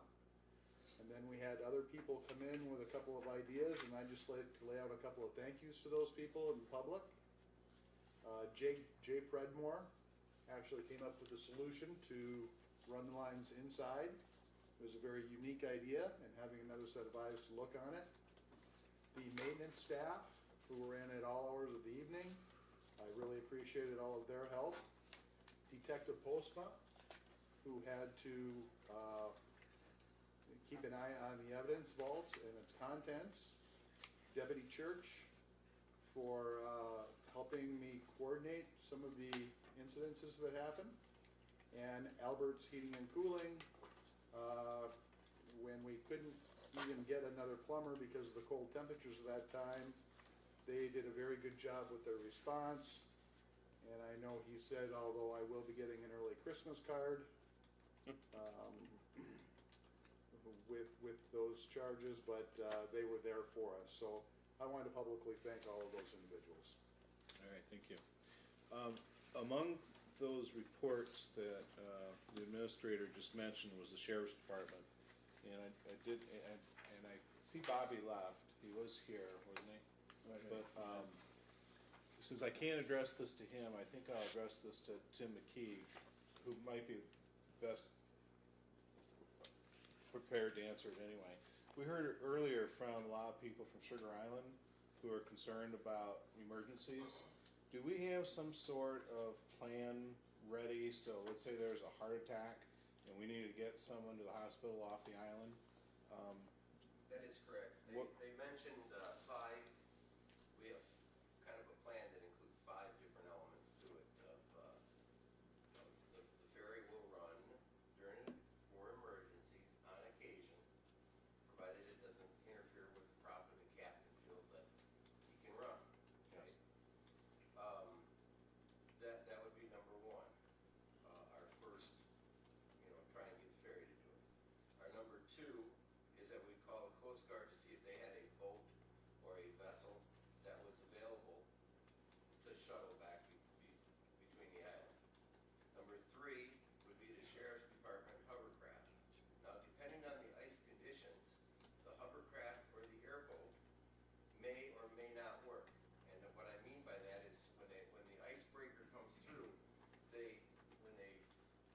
break the ice, sometimes you get a wall of ice. Well, obviously a hovercraft is not, or a airboat is not gonna punch through that wall of ice. So it depends on how the ice is laying, on whether they can get through there or not. The fourth option goes right along with the Coast Guard, and that is calling for their helicopter. Next week, I'm told that that helicopter will be repositioned up here because there'll be a lot of ice breaking going on next week, at the beginning of next week, where they're bringing up some big boats to bring some ice into the harbor here, and we're gonna probably have some outages. And our fifth option would be for the RCMP's hovercraft to come across through the North Channel, which creates all kinds of problems, and they've said it'd be a 2-hour delay on that. So those are kind of what we've laid out and what we have kind of in play right now. Anytime the ferry is not operating, the ferry captain is supposed to be contacting us, but that's only when they're down and will absolutely not run. Even because the ferry will still run if it's an emergency, during some ice conditions, but not all. So, you know, if you get a lot of cars on that boat, you know, that's the ferry operators. I understand. They get a lot of cars on it. My concern is somebody picks up the phone on the island, says, we've got a heart attack here, and we know that there's problems with the ferry. Do we have a plan in place Yes, we do. to get it? Okay. Anyone else? Commissioner I just Gonzalez. got a quick one for you, Tim. I see the agreements in place for the ROV. Where is it right now? As far as I know, it's with the state police dive team Here? in Sault Ste. Marie here, yes. Okay, thanks. That's as far as I know. Thank you. Let's move on then, shall we? Well, Scott, let me just say, Go ahead. about the island thing. I mean, they always keep the boat on the island side, and it's, you know what I mean. Just for that, if they got to load an ambulance on there, they can zip it across. And there's times, and they were talking about Saturday, and Sunday morning, excuse me. I sat in that line for 4 hours. I watched everything from start to finish. The Coast Guard boat coming through, and actually your ferry boat was pushing ice and farting around. I think he was farting around more than he was doing any good. And after 4 hours, they took off. But at any point in time, there was only ice probably 1/8 of the way at that time out. And so that boat, as soon as it passed that little threshold, it was clear water, clear sailing all the way over. So like they're saying, the captain has some discretion as to when to run it, but I think half the time they're not running it, it could be ran. You know what I mean? In an emergency, they could run that boat through there without a problem. Congratulations on having a ferry boat. Thank you. Yeah, it's for sale if you want to buy it. Okay. You know, and one time, I'll tell you this, they had a small boat. Remember that, Ted? You had that tugboat thing that would take passenger Mike traffic. Kujat just mentioned that. And they would bring traffic back and forth. And I talked to a guy while I was in line for 4 hours, and they actually brought his dad over there. Must have been in the late 70s. His dad had broke his hip, and they brought him and loaded him on that vessel, brought him over to I call it the American side, and then they put him on the ambulance on the mainland side. So they had the Transco actually had a contingency plan with another boat that could handle foot traffic, and it would go back and forth. So Just Go ahead, Ted. quick comment too. It's not my ferry boat. I sit on that board.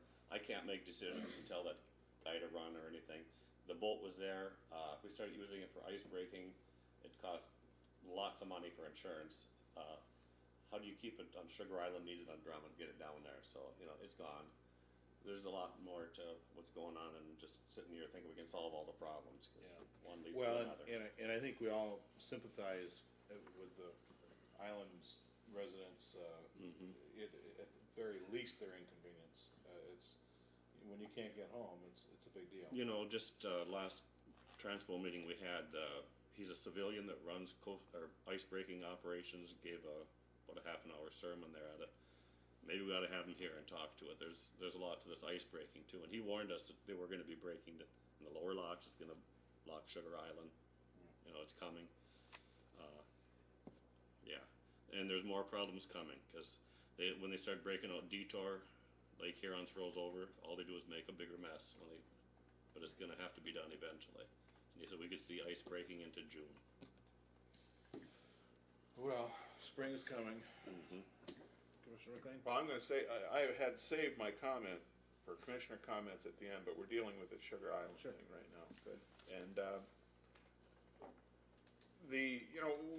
most of us have lived here for years and years, and we expect that when the shipping season opens, that is when they open the locks, that there's going to be disruptions. And that's, we just accept it. That's just the way it's been for years. They bust the ice and have that. But in this case, they hauled a boat up here, 2 boats now, and one took them 8 days to get from Detour into the Sioux. I would say hundreds of thousands of dollars expended in that. From what my understanding is that it was to haul propane to Sioux, Ontario. Okay, well, we haul all of the propane for Chippewa County in by rail to Kinchelo. Why we had to drag a boat, take 8 days to get it up here, 2, 3, 4 weeks ahead of the shipping season, the normal breakout period, just to me doesn't make any sense. And I guess some of what we could do is sit here and just talk about it, but also I think we need to be the squeaky wheel a bit on this and do what we can through Washington to the Coast Guard to that. I know it doesn't do any good, Don, but if we don't say anything, absolutely nothing will get done. But if we do something, maybe something will get done. Because again, we're familiar with this. We've watched those boats go up and down. We watched the spring breakout. We know all that's involved. We know years that we're into April, the end of April and May, and there's still ice in the river. But to just go and lug a boat up here and take 8 days to go to Canada, and it's not just because it's Canadian, if we needed it here. It seems to be a lack of planning on somebody else's part that we had to do that. There was nobody freezing to death in Canada. It wasn't an emergency. There needs to be more common sense into the process, in my thinking. There's another part of this that bothers me, and that is this. The Canadian icebreakers, so I'm told, don't break out ports. They rescue stranded ships. So we have down there right now the big black pile mess and all the trucks going through town because they wouldn't break out or handle that on the Canadian side for the Canadian Algoma steel. Now, I realize it would have been easier for them to go through the locks, but the locks are closed. So now we have that pile down there that you folks in the Sioux here are dealing with, and all that nice black snow and all that black water running out of the storm drains in the spring into the river. So it bothers me that we have a Canadian shipment coming up the St. Mary's River, and it runs on the border, so to speak. Why wasn't it a Canadian icebreaker that went down there? But I intend to talk to Doc Benechek about that. I think that coal pile would have looked nicer over in Bondar Park there. I guess just, I agree, maybe if we talk, they'll listen. About 35 years ago, they wanted to run year-round. I was supervisor of Rayber Township then. Remembering the county board actually moved their board meeting to Drummond Island. Dan Doherty was chairman, Pat Gagliardi was a state rep. And with a lot of talking and yelling, they listened, and that's why the shipping season stops on the 15th and reopens in 15th of March. So we got a little break, but they were determined to run year-round, and they've got the authority to do it, but maybe they'll listen. It's the Lake Freighters Association with the big bucks that are driving this whole thing. And I remember that, Ted, because that's when Transpo, I think, got their little boat. I mean, there was another time that was probably part of it, when that island was iced in. I was iced in there back then too. I was in high school and I was ice fishing on Sugar Island. Coast Guard actually came over and picked us up after 3 days. They picked us up off the island and brought us. We all assembled at the boat. So what I mean. But I mean, it's like I said, we can talk to all the people you want. Dr. Benechek and anybody else. But I guess just one more thing to throw in. Back then, Drummond Island was froze in. They actually drove school buses across there and gave them permission to do it. Wow. On the ice? On the ice, 1962. You do that now. That's why the Nebish Island isn't running. But as a board authority, we can't say the ice is safe to take across there. All we can tell them, we cannot run that ferry. It's up to them if they wanna walk that ice or not.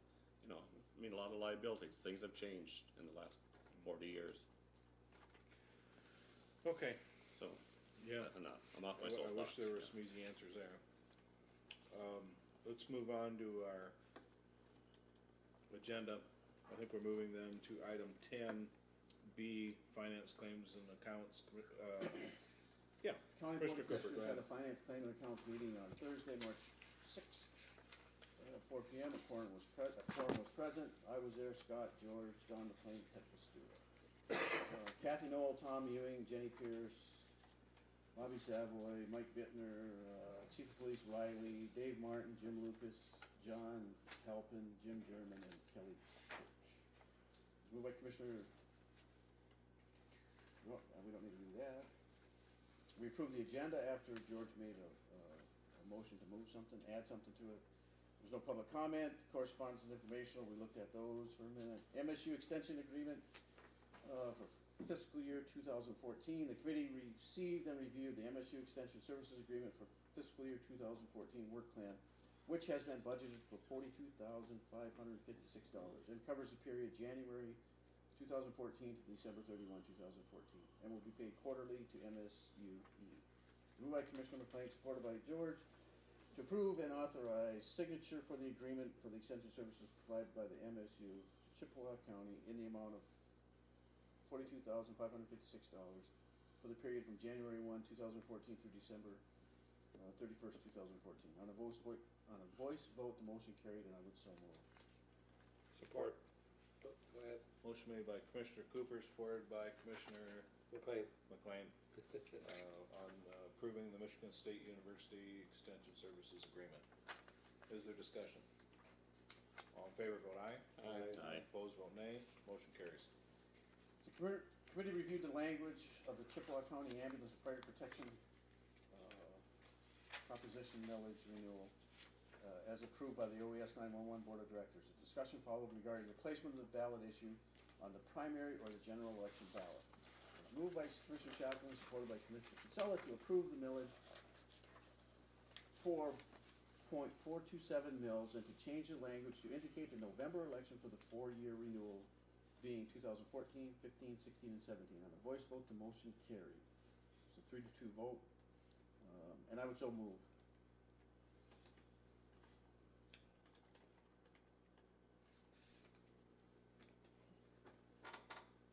I declare the motion dead for lack of support. Could I make a motion? You may. I would move that we move forward with this millage, but run the millage on the August election as was originally proposed, taking into consideration all the comments of our clerk and treasurer. I'll support that motion, even though I voted before to put it on the November ballot. So I voted for it, now I've got to vote against it, and I don't like that, but, you know, the additional... George, let me just declare the motion here. Motion made by Commissioner McLean, supported by Commissioner Kinsella. Yes. Discussion, go ahead, George. I'm sorry, I jumped ahead. I really, after I got talking to Sharon about it, and additionally I was provided some other info, you know, I'd really like to have it be one time, and I think maybe that part of what your position was on this, Scott and Don, is right. That, you know, no is no if the voters say no. I don't like the idea of coming back and back and back. So I don't believe anybody should go into a millage issue thinking it's going to fail and we always have this parachute. Now that being said, there's additional consideration from Sharon and you know, we have to think about that too. We're going to put our staff into overtime situations. There's more potential for errors. So I think in this case we got to do this renewal, which is kind of a little more simple on the August ballot. So, Commissioner Cooper. Sharon made a good argument, and I'll tell you what was good about that argument was it wasn't that if it doesn't pass in August, we can put it back on in November. Her argument was valid. It affects budgeting. Yes. It affects the timeliness of getting the bills out. It affects equalization. It affects a lot of things that are time consuming, other than, and the argument's always been, well, we can always ask for it again, and again, I think that's a bad argument, and what she said made perfectly good sense. Yes, I agree. I mean, I've been the loudest proclaiming that millage elections should be on the general election ballot. And I still believe that. It makes sense because you want to put together the issues that have interest to everybody on the elections that have interest to everybody. Those are the general elections, not necessarily the primaries. But again, Sharon made some arguments that I hadn't considered before. Things like the fact that you don't wait until the November election to do your budgeting for the following year.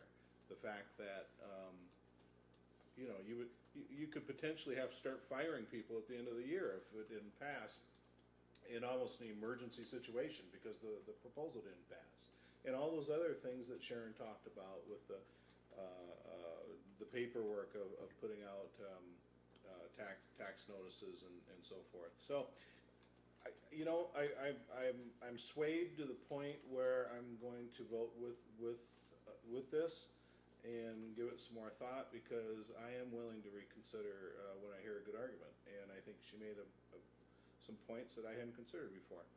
So that's why I'll be voting yes for this. Anyone else? All in favor of the motion before us, vote yes. Yes. If you're opposed, vote nay. And the motion carries. The Motorola service contract, the committee reviewed the service agreement renewal for the Chippewa County Emergency Services with Motorola Solutions. It's a 5-year contract in a total amount of $100,020. Annual cost of $20,004, which is a savings from the current annual cost of the current annual cost is $21,785.76. This agreement covers the Motorola Dispatch Council equipment and the NICE IP radio recorder interface. It was moved by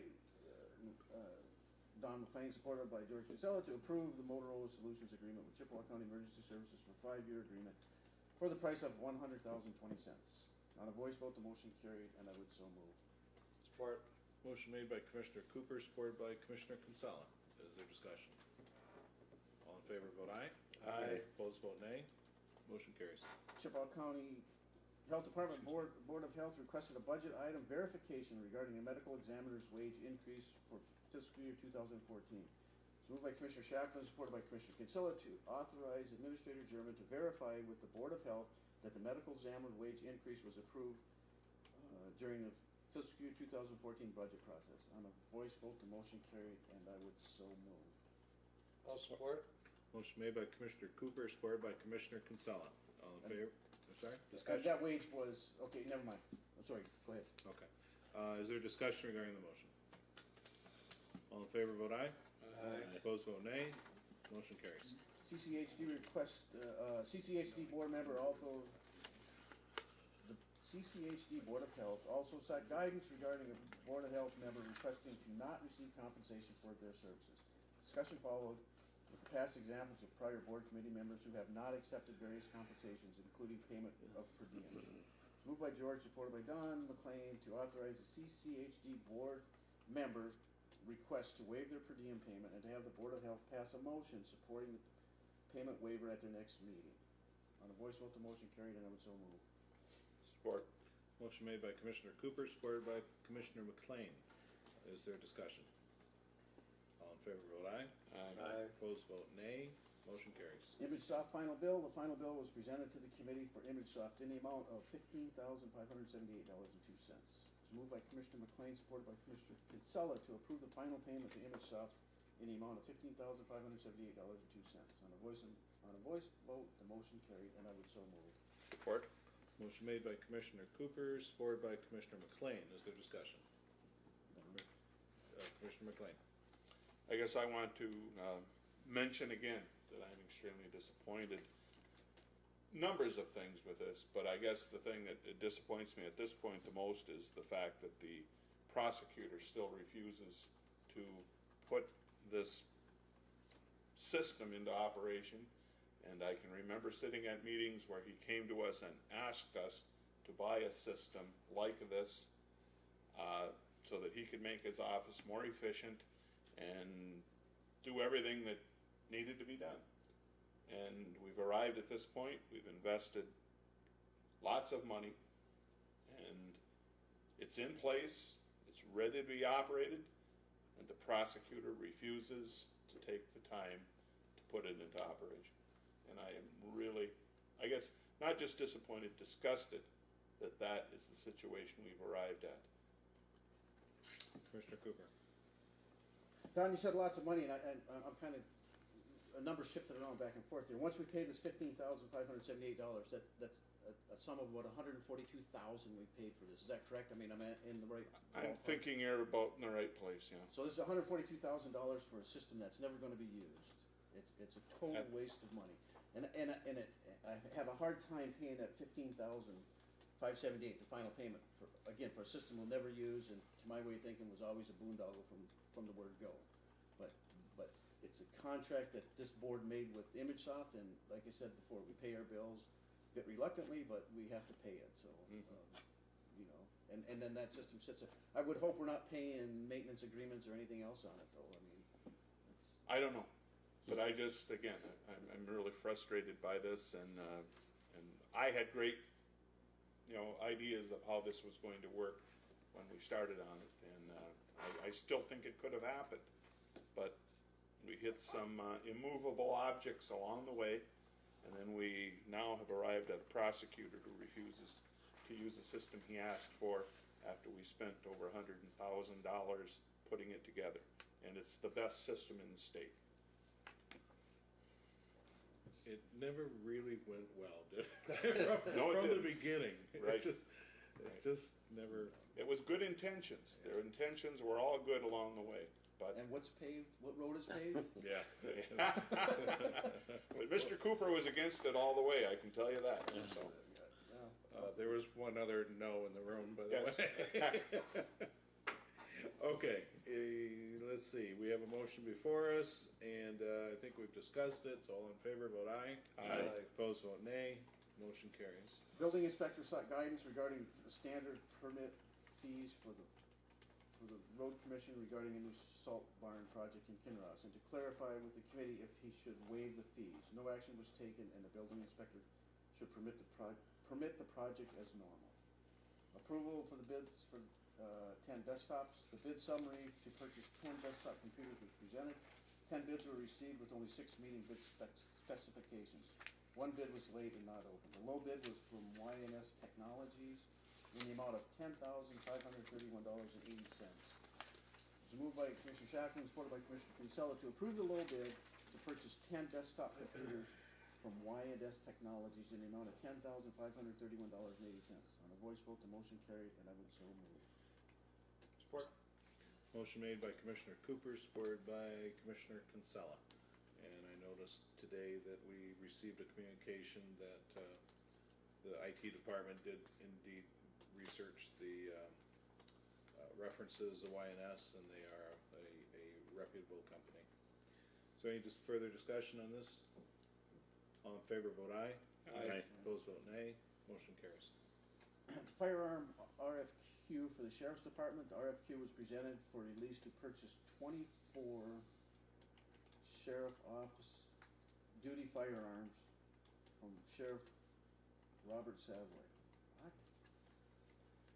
The RFQ was presented for release to purchase 24 Sheriff Office duty firearms, and the request came from Robert Savoy. There you go. The discussion ensued. It was moved by Commissioner McLean, supported by Commissioner Pastillo, to approve the RFQ release to purchase 24 firearms for the Sheriff's Department. On a voice vote, the motion carried, and I would so move. Support. Motion made by Commissioner Cooper, supported by Commissioner Pastillo. Is there discussion? Just to clarify, it's actually, he's going out for bids on these. Right. Right. Right.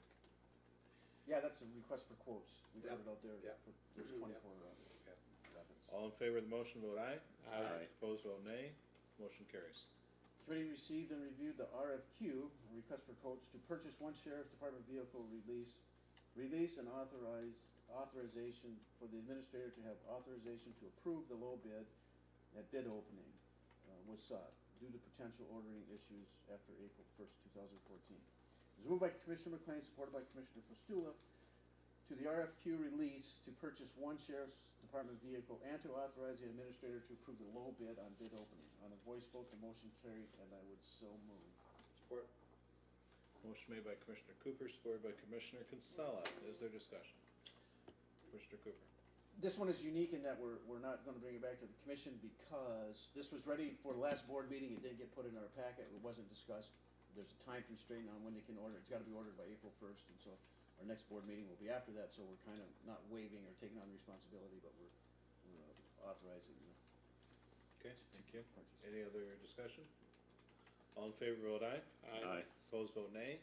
Motion carries.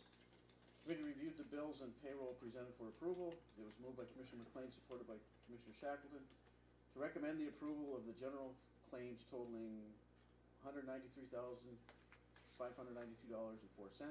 Other funds claiming $240,686.17. Payroll of $432,557.05.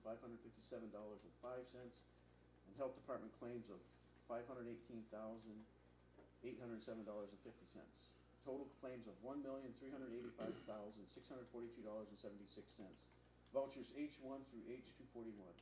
On a voice vote, the motion carried, and I would so move. Support. Motion made by Commissioner Cooper, supported by Commissioner McLean. Is there discussion? All in favor, vote aye. Aye. Opposed, vote nay. Motion carries. We went into closed session at, what time? 4:25. We had some discussion, and we came out of closed session at 5:05. It was moved by Commissioner McLean, supported by Commissioner Pursuit, to reconvene the Finance Committee meeting at 5:10. I guess not, eh? Oh, we must have had a 5-minute break. Anyway, we went back into session. It was moved by Commissioner Shackleton, supported by Commissioner Pursuit, to move ahead with a new law enforcement drug task force. On a voice vote, the motion carried, and I would so move. Support. Motion made by Commissioner Cooper, supported by Commissioner McLean. Is there discussion regarding the motion? All in favor, vote aye. Aye. Opposed, vote nay. Motion carries. Scott, before I wrap this up, we Yes, got sir. that additional thing from the health department?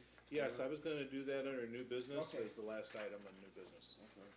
There was no additional comments, there's no comments actually. It was moved by Don McLean, supported by Scott, to adjourn the meeting. We adjourned the meeting at 5:15. I move for the approval of these minutes. Support. Motion made by Commissioner Cooper, supported by Commissioner Pastula, that the minutes of finance claims and accounts of the meeting of March 6, 2014 be approved. Is there discussion? All in favor, vote aye. Aye. Opposed, vote nay. Motion carries. We move then to new business. We have a few resolutions, and then I have added item C, the Health Department travel request under new business as being the last item.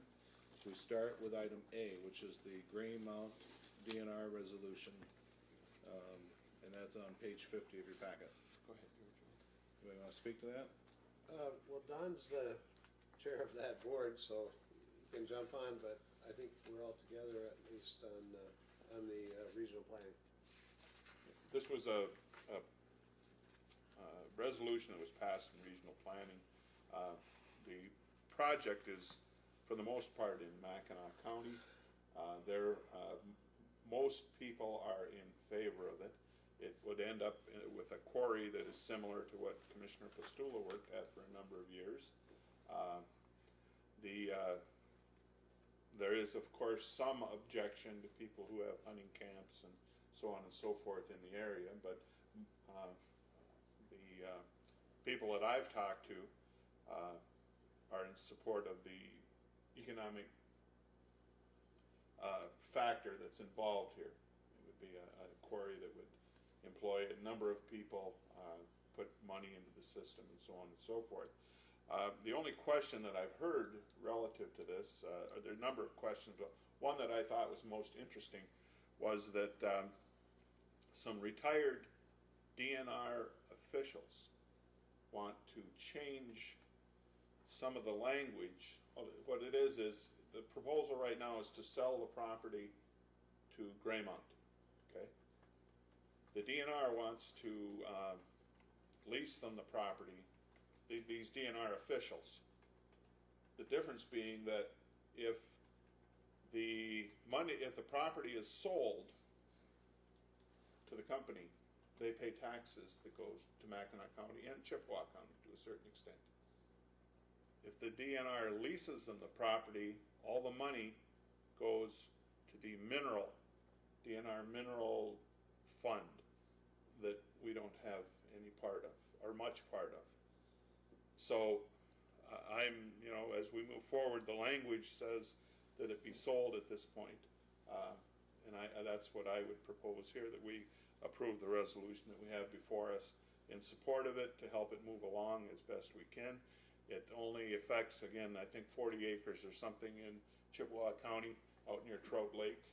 But again, when you talk of the economic impact, the number of jobs, but then the trucking, tires, fuel, all that other stuff. We have numbers of people in our county that are dependent upon trucking as a way to make their livelihood, and this would impact that. Well, it would also affect our road system, but my concern with this, when I saw this, was looking at it, and I'm somewhat familiar with it. I've done some background research on it. About 1 or 2% of the properties in Chippewa County, 98% or more is in Mackinac County. So, I mean, this is really between Mackinac County and the state of Michigan, in my view. Plus, there are some environmental issues that have been brought up by folks that maybe they're valid, maybe they're not. But I guess I have a hard time understanding why, without really understanding the entire issue and the potential environmental impact, why we're even would take a position on this. Well, I guess the whole thing is regional planning. It's a regional type thing. And regional planning works between Luce, Mackinac, and Chippewa County. We're trying to do things as a region, and again, the economic impact goes beyond the borders of the county. Granted. However, I do think that I would have to point out that this resolution came direct to the county board, wasn't considered by a committee, and even if it was, I'm not sure if we'd have the expertise to analyze the potential environmental impact of it. So I'm all for economic development, and very few, and I just have a hard time understanding why we're putting a dog in this fight when I don't see where we have one. We having such a small percentage of the property in the issue of 1 or 2%. I just don't see why we're involved. I would almost prefer for this to stay between Mackinac County and the state of Michigan. But that's my piece, and I wanted to say it. Commissioner Cooper. We were contacted on this from someone from Salt Lake Township, I think the supervisor, correct? She was against it, and part of it was the trucking and the roads, and like you said, it affects our road system, albeit 40 acres perhaps of the land is but they're going to be running through and affecting the roads and stuff, and so, and like you said, it hasn't been to a committee, it hasn't been, really discussed in depth, and I'd move that we table this motion until we can look get further into it. I'm not batting 100 tonight, am I? I was going to give you a couple more moments to see if you got a support or not. No. Teddy didn't move on it. Since you broke the silence, I just point out that we need a support to the tabling motion, or it will die for lack of support. So I declare that the motion died from the lack of support.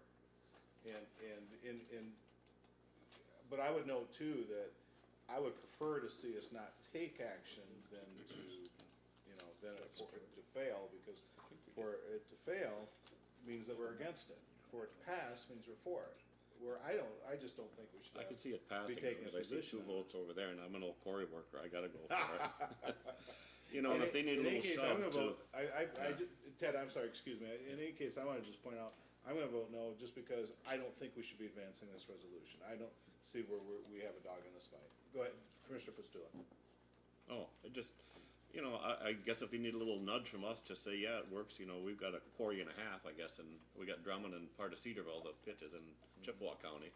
And it's worked good for years and no problems. And sure, no matter what you do in the county, somebody's going to be unhappy with it. But the majority of the people, to create a few jobs, you got to do what you got to do. And hopefully it'll bring some more money into the area. Anyone else? Commissioner McLean. And I guess I would say that the DNR is involved in it from the get-go.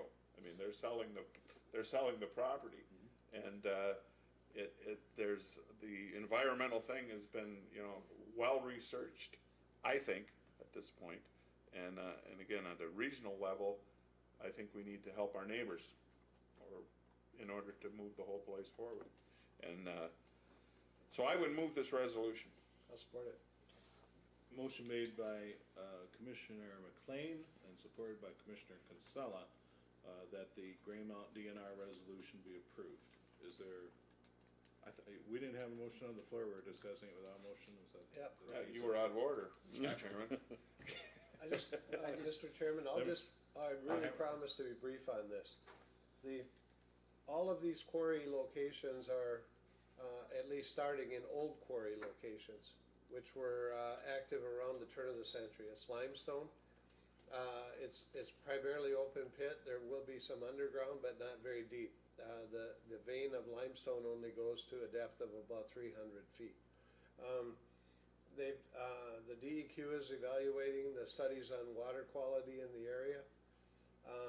The reason that Trout Lake is involved as a township is because the old Hendricks Quarry, which is south and east of Newberry, will be one of the locations, and they will truck from there down to either Trout Lake or maybe all the way through to Inland Quarry, and that trucking will come through Trout Lake. The other place it may go is to the sand mining property for dockage on Lake Michigan at Epufet. So they were worried about that. So it does have impact. Any other discussion on the resolution? Commissioner Cooper? Well, the only thing, when Mr. McLean was making a point and mentioning that the DNR was for it, and usually when you drop names, you want someone that's credible and that, you know, that people appreciate it. Clearly, DNR is not one of them. Well, apparently the Coast Guard is. We heard all about them today. Okay, I think we're ready for a roll call vote. Will the clerk please take it? Commissioner Cooper? No. Commissioner Kinsella? Yes. Commissioner McLean? Yes. Commissioner Pastula? I'm the swing vote, eh? Yes, I'll vote for it. Chairman Shackleton? I have a no. And the resolution does pass. We move then to resolutions for some EDC retirements. Some folks have done great jobs working for us out at the EDC, starting with BI, which is for Kathy Knoll. Could we take this all together, Mr. Chairman? I don't see why not. Let's do them as one if there's no objection. And record them separately. Yeah, record them separately as a roll call vote for each. This is under item B, we have resolutions for Kathy Knoll, Paula Adams, Pat Benoit, and Earl Kay. And they've all made great contributions by serving out there with the EUP Regional Planning, EDC, with the Economic Development Corporation. So I'll move for their approval. I'll support. Motion made by Commissioner Pastula, supported by Commissioner Kinsella. Commissioner Cooper? Just there's a resolution, there's a special tribute, there's a special tribute resolution, and then there's a resolution. Are there any differences? One of them doesn't have a number. Clear, the one for Kathy Knoll doesn't have that, a resolution number on there. I don't know what, I mean, I don't know if they need to be, I guess Kelly could clean that up. I'll acknowledge their service and we appreciate it. We should, and clearly I never thought I'd live to see the day when Earl Kay was out of county government, but I'm happy to support that. Well, I think also that, when you write these and you have to write 4 of them, it doesn't look quite good when they all look the same. There should be some difference in verbiage and so on and so forth to make them individually. But they're all going to get them individually. They're not going to see all 4 of them together. I'm planning to present them at the retirement function that they have on the 28th. Okay. So. Well, since you're going to present them, I would suggest that you work with the administration's office on getting these cleaned up a little bit exactly how you want them. But I think our intent is clear that we want to express our appreciation to these folks for their services. We have a motion before us, and will the clerk please take a roll call vote? Commissioner Cooper? Yes. Commissioner Kinsella? Yes. Commissioner McLean? Yes. Commissioner Pastula? Yes. Chairman Shackleton? Yes. And that is passed, and we move to the added item. This is the Health Department travel request. Does anybody want to? I'll motion that. It's going to Minnesota. I don't know why anybody in their right mind wants to go to Minnesota this time of year, but I'll motion that. It's a Polish spring break. And no nickel on us, it comes out of their budget. Yep. Support. Motion made by Commissioner Kinsella, supported by Commissioner Pastula, that the Chippewa County Health Department travel request be approved. Is there discussion? Commissioner Cooper? You know, we have a process over there at the health department, and the travel comes in, no different than we have here. The travel comes in, it gets submitted, it gets reviewed at a finance committee meeting, it goes to the board, and the board approves it. And then if it's out-of-state travel, it comes to the county board. This circumvented every one of those steps, other than coming to the county board a half hour before the doggone meeting. And I think it's irresponsible on the health department's end. You know, and I sit on that board, and you kind of, I don't want to say rag on them, because that's not, you kind of ride them to make sure they follow stuff and get stuff in timely and do things in a timely manner, and they're awfully hard-headed. You know, George, we've been 5 months without financial statements. Oh, I agree. You know, and it's frustrating, and I'll tell you what, I get pretty upset. George sees me, and I'm going to do it here again, and there's no need for that. There's no call for that. That when you rush things through at the end, you make mistakes, and it's piss poor planning, and it's just not right. Should we maybe, next time we do the finance committee meeting, delete the funding for the health department bills? You know what I mean? If that'll get their attention, whack them in the head with a 2x4. I don't know what it takes, but man, they're hard-headed sometimes. What you mentioned the DNR earlier, I just have to mention our DEQ. When I was in state government, in order to get their attention, we removed a significant amount of funding from their budget in order to get their attention. But in any case, I understand your concern. Director Martin was up earlier explaining to, I think, a few of the commissioners that he's not real happy about how this became a last-minute request either, and he plans on addressing it with his staff and making sure this doesn't happen again. Easy to say. I bet it happens again. Put money on it, it'll happen again. All right, we have a motion before us. We've discussed it. All in favor, vote aye. Aye. Opposed, vote nay. Motion carries. Do we have anything else to consider here? Commissioner comments. I think we've had a lot of comments tonight already. But, Not enough. is there anything? Record-breaking ones. All right, how about a motion to adjourn? Move adjourned. Motion made by Commissioner Support. Kinsella, supported by Commissioner Pastula. All in favor, vote aye. Aye. Opposed, vote nay. Motion carries. We are adjourned. Since we're sitting in front of me, you're mine all the time, Kathy. I thought they were yours. Yeah, we went 2 hours and Do you want, could I have that for my Yes. minutes, because I don't have any? I'm done with it, I yeah. mean, the finance, or I'll take a poll. finance. There must have been a The only mistake on positive that. time,